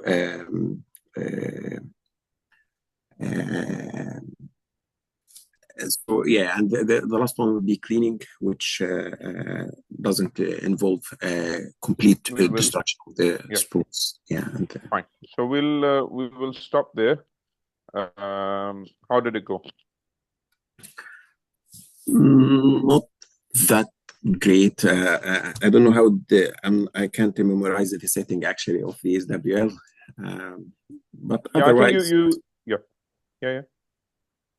You started slow, especially with ESWL. I think you need to go back to your department or your machine and just make simple notes which you can verbalize in the exam. Okay. Yeah. Don't go into the details, especially when you go to your ESWL technician. They go into a lot more detail than what's required in the exam. Yeah. Okay. You just make your notes and just have that prepared for the ESWL scenario or ESWL station. Otherwise, I think you did very well. You knew a lot of stuff. Your knowledge base was good. Your answers, especially laser safety, you were mentioning. I had to kind of prompt you a little bit on the different types of lasers, their wavelengths and penetration depth. If you're mentioning different names, just tell their wavelengths and penetration automatically without me asking you. I mean, you knew them, you knew the answer, but just if I'm prompting you, it kind of sometimes is taken as a negative thing by the examiner that you had to be prompted. Not that there was any knowledge base deficiency, but just you know the stuff. Just verbalize it, and then he or she will be happy, and they will move on to the next question. Okay. Thanks so much. Thank you. Well done. I think Ananda will take over from here, and you have 2 more stations with Ananda. Thank you, Ananda. Okay. Tariq, we'll start with you. Okay. Yes. Your time starts now. You have a 55-year-old gentleman presenting with increased PSA of 7. He's already evaluated by one of the junior team since he came as a walk-in patient to one of the like a YesDuck clinic, and examination showed a benign feeling prostate, and he has no significant medical or past surgical history, no family history of any prostate cancer, and they've already done the examination. Abdomen and external genitalia were normal, and DRE showed a smooth feeling 50 cc prostate. And patient is in front of you. How are you going to proceed further? Sorry, I missed the first one. Did they have a PSA already? PSA 7, 55-year-old. Okay, so I'll speak to the patient. I'll explain that in the United Kingdom, we do not offer screening for prostate cancer. However, we do as case selection management according to the NICE guidelines. In his case, he has a PSA of 7 with a normal DRE.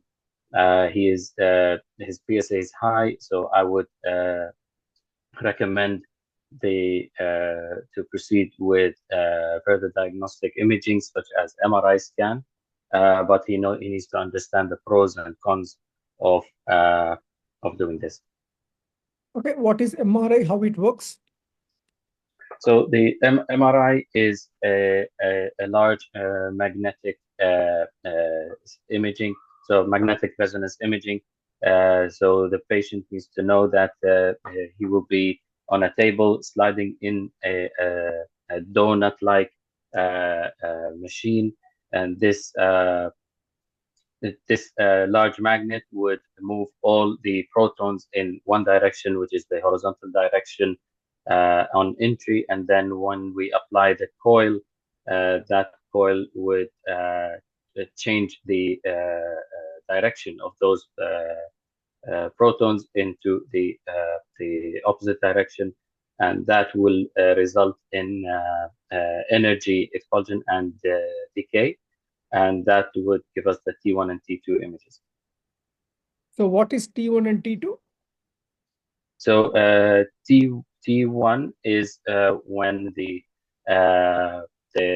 movement of those protons happen, and that is detected by the machine. And then the T2 is the decay of the energy released after the motion when they're in the horizontal position.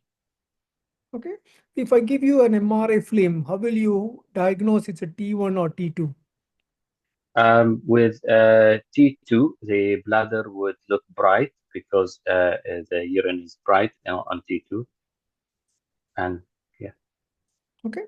So how will you evaluate prostate by using MRI? We use the PIRAD score, which is a prostate imaging radiological and data system. Sorry, prostate imaging reporting and data system. And it is given a score from 1 to 5, 1 being completely normal and 5 being very suspicious for cancer. Okay. Any other contrast requirement for MRI?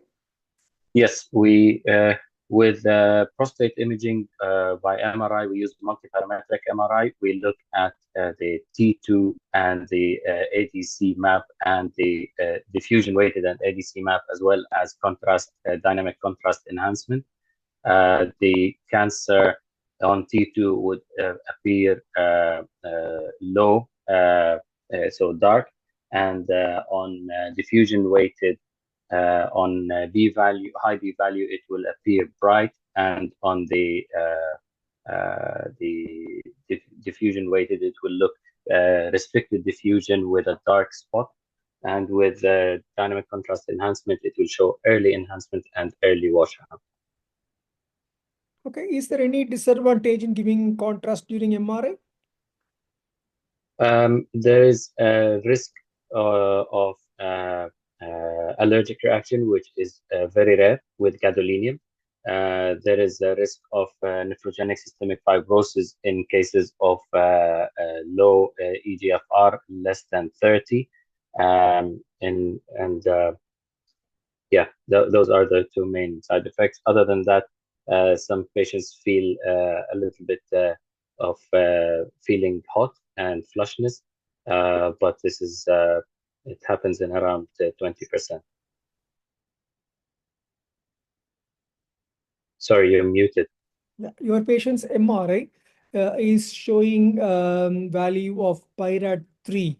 Okay. How are you going to proceed further? So we, in that case, we look at the PSA density according to Schutz et al. The PIRADS 3 and the PSA density of more than 0.125, the risk of detecting clinically significant cancer is around 30%.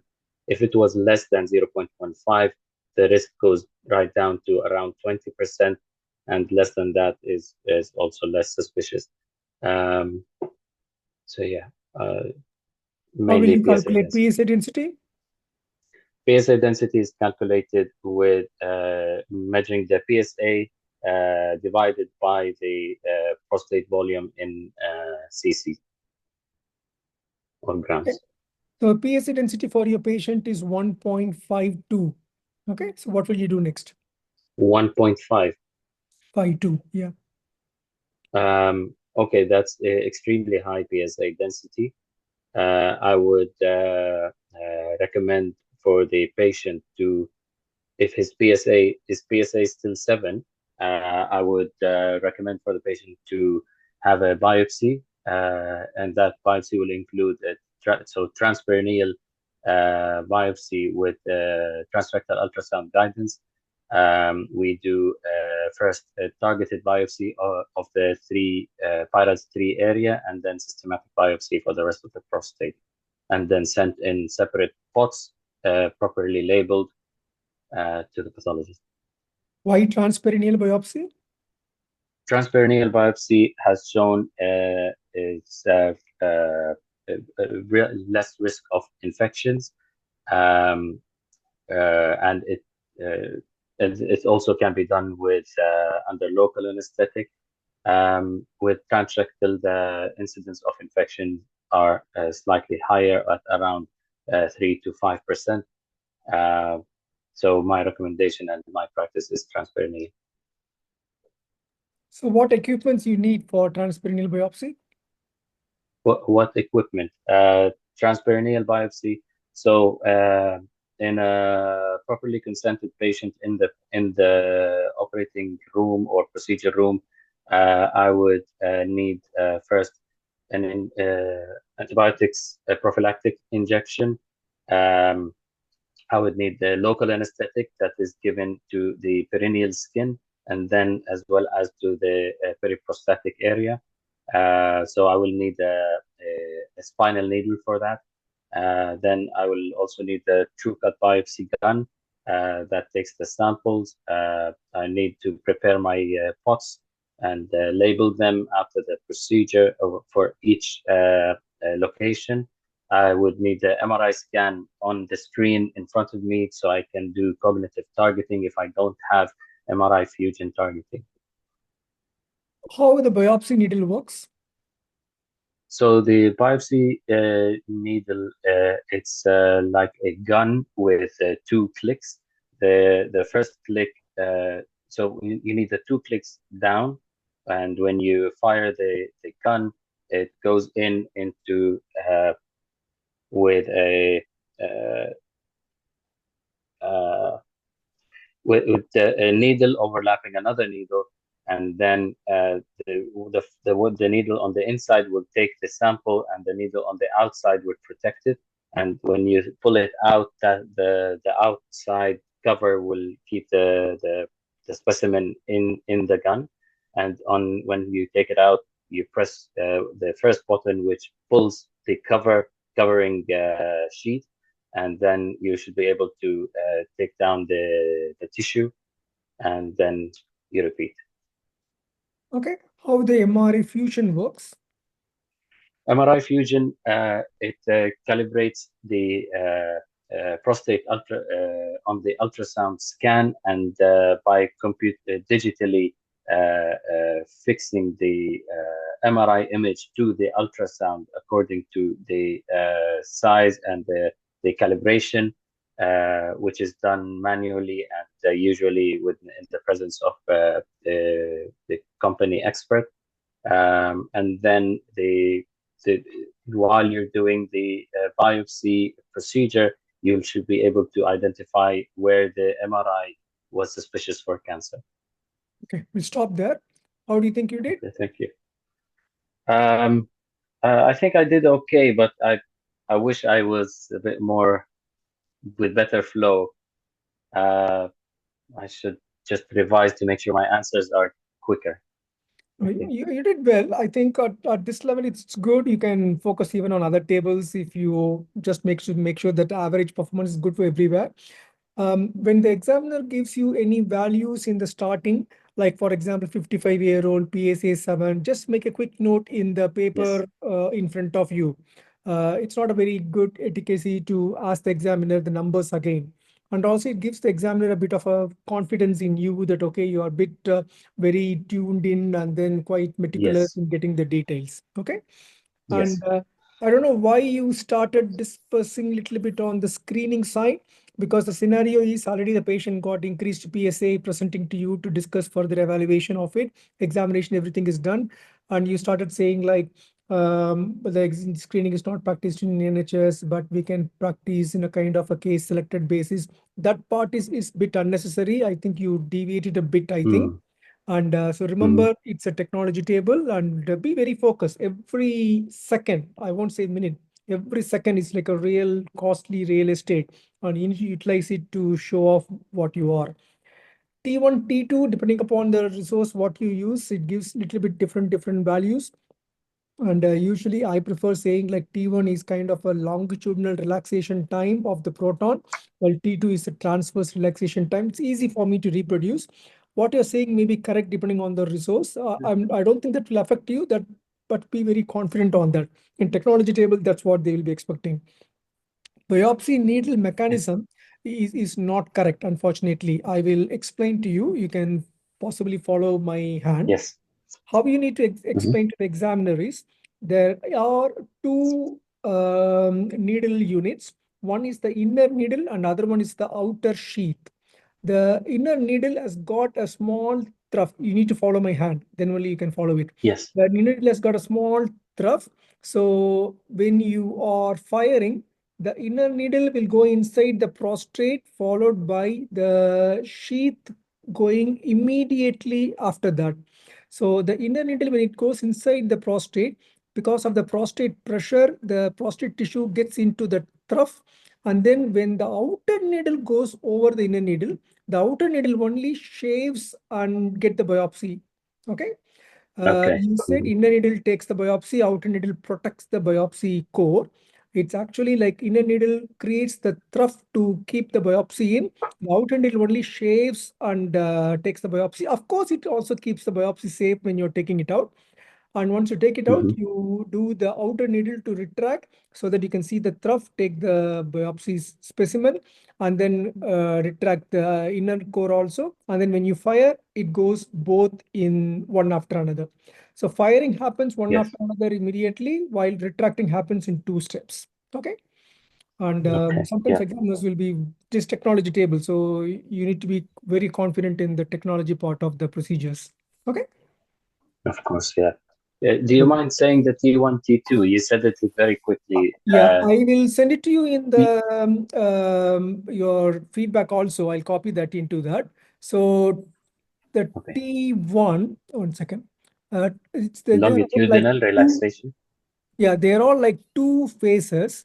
So what is happening is once you give the proton, which is a kind of a ray from the MRI scanner, it makes the proton to go to a different level.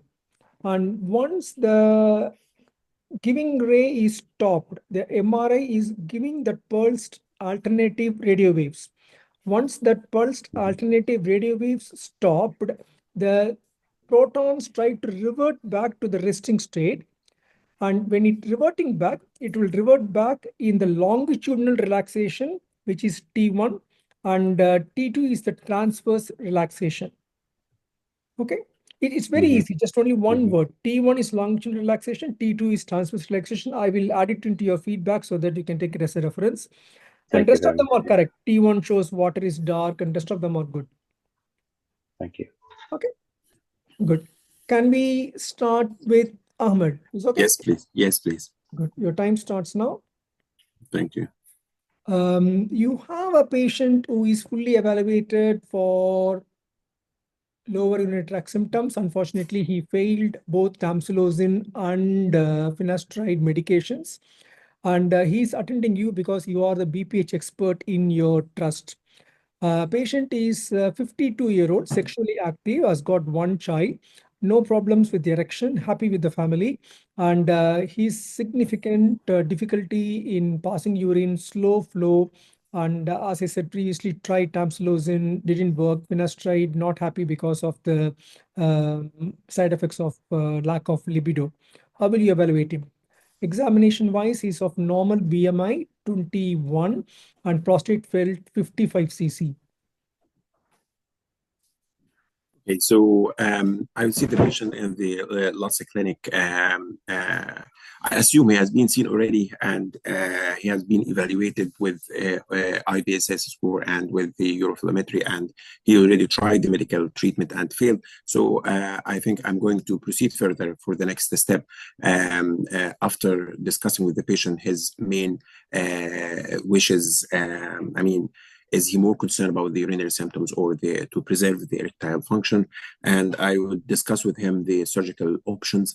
And according to the EAU guidelines or NICE guidelines, for his prostate size 55, then he would be, if he's keen to preserve his erectile function, I would discuss with him both options of resume and lift. After, of course, discussing with him other options, including the previously or the gold standard TRP, holmium laser, and all the options. But if he's keen to preserve the erectile function, I would be more focused on discussing the resume and urolift with him. What do you mean by holmium laser? Holmium laser is, I mean, the HOLIP, which is holmium laser enucleation of the prostate. And it uses the holmium laser, and it is comparable to the TRP. However, it is better used for the bigger sized prostate. For his prostate size of 55, I think we can discuss other options other than the HOLIP, but I am going to discuss with him HOLIP as well. Is there any size criteria you follow for hold-up? Which size of the prostates? No, I mean, hold is a good option for a larger size prostate, which doesn't mean it is not good for the smaller size of prostate, but it would be a better option for larger size of prostate. Okay, so what do you mean by larger size of the prostate? More than 80 gram prostate size. Okay, so obviously this patient is quite clear in maintaining the erectile and ejaculatory function. So what is your choice? So the choices would include different options which can preserve the erectile function, including resume, urolift, and prostatic artery embolization. Okay, any other options? So other options would include the more recent procedure like iTend, and also these are the four main options, and the aquablation as well. Okay. Do you think aquablation will preserve erection and ejaculation?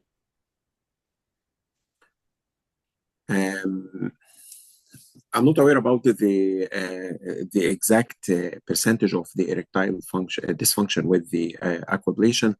However, it uses water jet, so I think even the incidence of erectile function would be less than TRP. But again, I'm not aware about specific incidence or risk of erectile function with water aquablation. How aquablation works? So it worked by it is an image-guided robotic procedure using the water jets to cause shrinkage of the prostate loops. Okay. So how do you think we can preserve ejaculation using aquablation?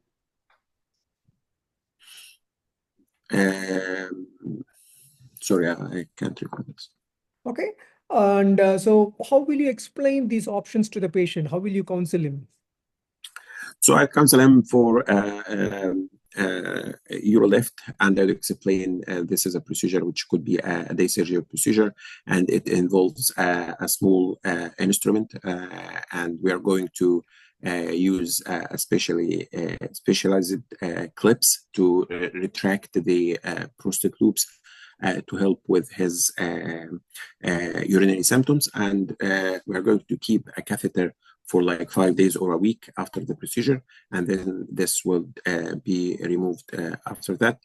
However, I would explain to him that according to the MRI findings of the presence of median loop, if it is a large median loop, maybe this option wouldn't be the best for him. Although right now with the mid-lift study, we can use the UroLift up to maybe a median loop of 1 centimeter size. However, larger than that, maybe it would be a bit challenging. The other option would be resume, which is a convection heat procedure. And it is again a day surgery procedure, which would include a small instrument, a cystoscope, to with a needle deployed at the end of the instrument to give a 9-second convection heat treatment to the prostate, which will cause ischemic necrosis of the prostate loops. I'd explain the side effects, which would be involved in both techniques, in mainly infection, dysuria, and hematuria. What is the main disadvantage of resume? Anything specific? So dysuria would be the main disadvantage of resume, and that was with the McVary study. What is the catheterization rate for resume? The catheterization rate is the catheter should be kept, I think, 5 days after the procedure. Okay. What is that UroLift implant? Can you explain that implant itself? What is it made of? Yeah, so the implant involves a capsular nitinol limb and a urethral stainless steel limb connected by PET suture or non-absorbable suture, which is polytetraphthalane suture. Okay. And do you think UroLift patients require a catheter? So I think it is a day surgery procedure, and they might not need a catheter now. Okay. So what is iTind? What it is made of? So it is iTind stands for temporary implantable nitinol device, and it is composed of nitinol material, and it has 3 strata and 1 anchoring leaflet, and it uses the same concept of Turner-Warwick incision, and it is best used for smaller size of prostate than this patient, especially with patients with smaller prostate size, and the main mechanism of action is something like bladder neck incision. Therefore, it is not the ideal for larger prostate. So what are the components of iTind? So 3 strata at 5, 7, and 12 o'clock, and an anchoring leaflet in the midline. Okay. So how will you plan for iTind? What's the procedure? So a preoperative, an initial cystoscopy to check especially the bladder neck, making sure this is the reason of obstruction and there is no large obstructing or occlusive prostate. And then the catheter or the iTind is passed and then left in place for 5 days, and the patient is brought back for removal of the iTind. Okay.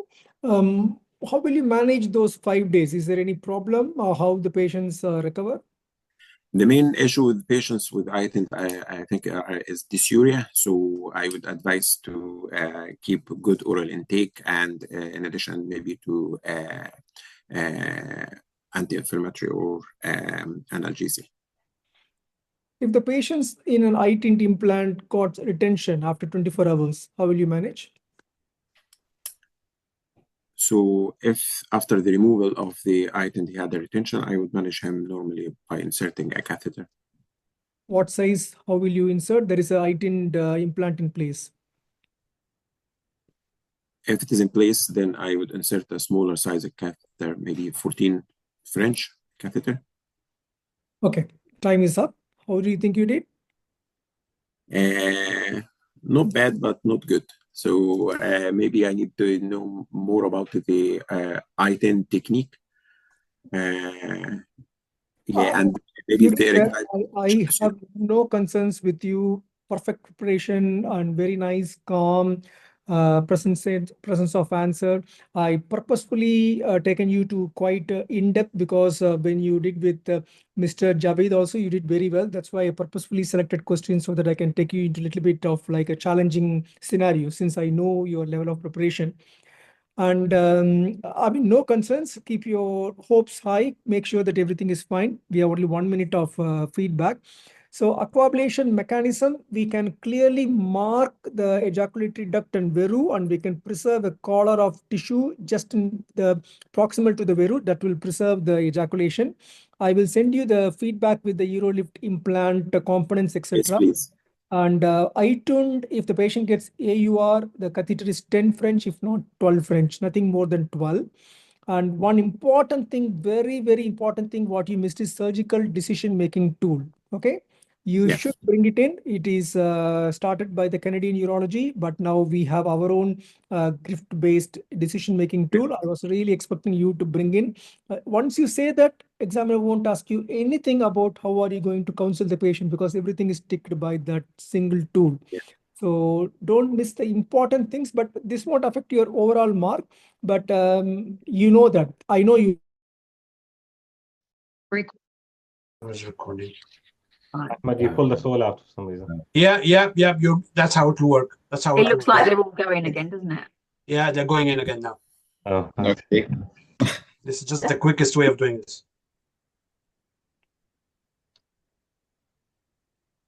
And you're recording.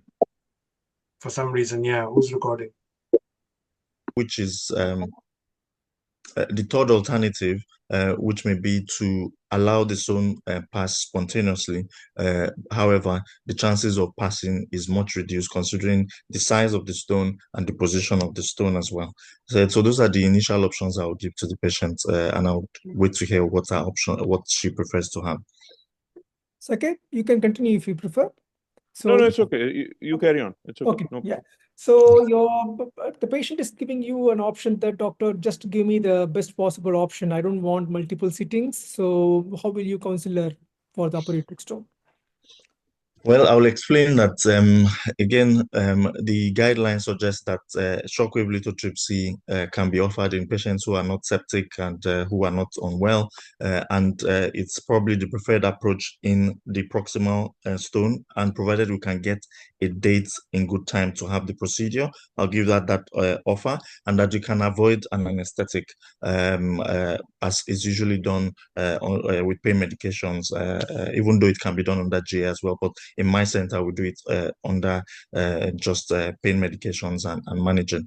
And then I would explain to her as well that if we were to do a ureteroscopy, there may be a waiting time to get her to get that done on time. But usually there's a higher chance of clearing the stone in one go if we were to do a ureteroscopy. It's usually a rigid ureteroscopy, but we must have access to flexible ureteroscopy considering the position of the stone, as it may retropulse at the time, and she may have to deal with having a stent. And I would give her these options again and determine if she's happy, which one she wants to go on to have. What do you mean by rigid ureteroscopy?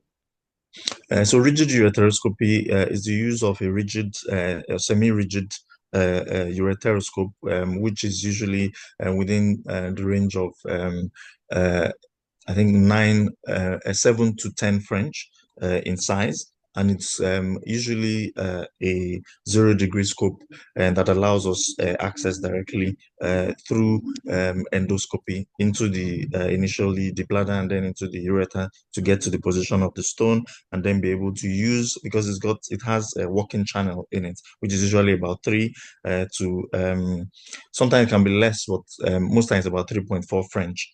Can allow us use other instruments like the laser to break the stones to small bits. Yeah, it has, the components will include a light source, which can be attached to it, and a camera head, which is also attached. Yes. Okay. The working channel, apart from passing the instruments, as you said, like guide wire or basket, what are the other uses? So it can be used to put baskets, it can be used to put are there any other uses for? I don't recall anyone at the How moment. the irrigation passes through the ureteroscope? So we have the irrigation channel, which is just by the sides. It has an inlet and an outlet as well. And usually we use normal saline to help with irrigation. Sometimes for the ureteroscopy, we may have to use a pressure bag as well to give us improved pressure. But again, we have to be careful to prevent high pressures, which can have impact on causing high pressures in the kidney and the consequences.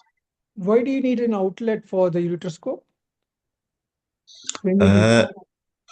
Yeah, so sometimes we can use the outlet for things like doing a retrograde study, whereby we can, rather than having to detach the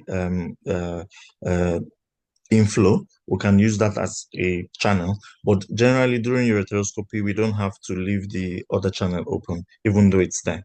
Yeah. Say if you want to use the outlet channel because of more fluid or the filling up collecting system, you're opening the outlet channel. What are the things you need to do? So if we're opening the outlet channel, then the recommendation would be to make sure to close the inlet channel. Otherwise, all of it just comes out on the other side. Why that happens? Is there any way you can use both outlet and inlet in the same time? Yes, it's possible to use both at the same time. But it all depends on if there is complete obstruction within the channel as we go, because sometimes that may impact on the flow outward. And yeah, that's my understanding of it anyway. Is there any equipment in urology which you use has got the capacity to use both inlet and outlet at the same time? Yes, so when we do a transurethral resection of the prostate, usually you require or any resection procedures within the bladder as well. We usually have the inlet and outlet channel opened to allow us it improves our vision during the procedure itself, and it also that's the main benefit of it. Yeah. So what is the difference between that one and the ureteroscopy irrigation system? The difference is that with resection, we want an inflow and outflow to maintain a constant pressure within the views in the bladder to help us maintain the resection capacity in terms of vision and how the ergonomics of our procedure itself, as opposed to when we are going in for ureteroscopy, which is focused on trying to gain enough pressure within the bladder within the ureter to give us accurate and better vision to work in the ureter. Yeah. Okay, how the light and the image were captured and transferred in ureteroscope? So for a semi-rigid ureteroscope, the light is transmitted through the rod lens system, which is arranged within the scope itself, and the spacings with air. Now, the rod lens system is how do you call it, glass rod system that is convex, and the light is usually reflected via total internal reflection to help to transmit light, and there's a capacity for the light source, which is from the generator to help transmit light inside. Now the the video image is transmitted via the coherent fibers within the rod system as well, and it's captured from the tip and is transmitted to the image that is transmitted directly to the monitor for us to see. Yeah. What do you mean by coherent? So the fibers of the glass rod that is within the scope itself, they are arranged in a coherent fashion in such a way that images are transmitted through within, and it's via total internal reflection, as I said. Yeah. Is there any other features are important in transferring the image other than coherent? The light image is transmitted in the non-coherent fibers that are arranged. I know that the digital scope is usually using a different mechanism, which is a chip that is able to transmit both the images as well as light through on the digital. Stop now. We are going to be closed in 1 minute. Compared to the first scenario, you really struggled in this scenario. I don't know why. There are 2-3 major lacunae. Say, for example, the TRP or the TRBT, we use a continuous flow iglesias type of scope where you can open the inlet and outlet separately. There are like a separate channel for the inlet, and after getting into the bladder only, the urine can come out. While in ureteroscope, if you keep the inlet and outlet open, the irrigation will directly go to the outlet. So there is no point in keeping it together. It's a absence of continuous flow. And the other major thing is semi-rigid ureteroscopes has no rod lengths. Semi-rigid ureteroscope has got only fibers. It's almost similar to the flexible ureteroscope. The main advantage is flexible ureteroscope is flexible and it's easily breakable, while semi-rigid is nicely cased.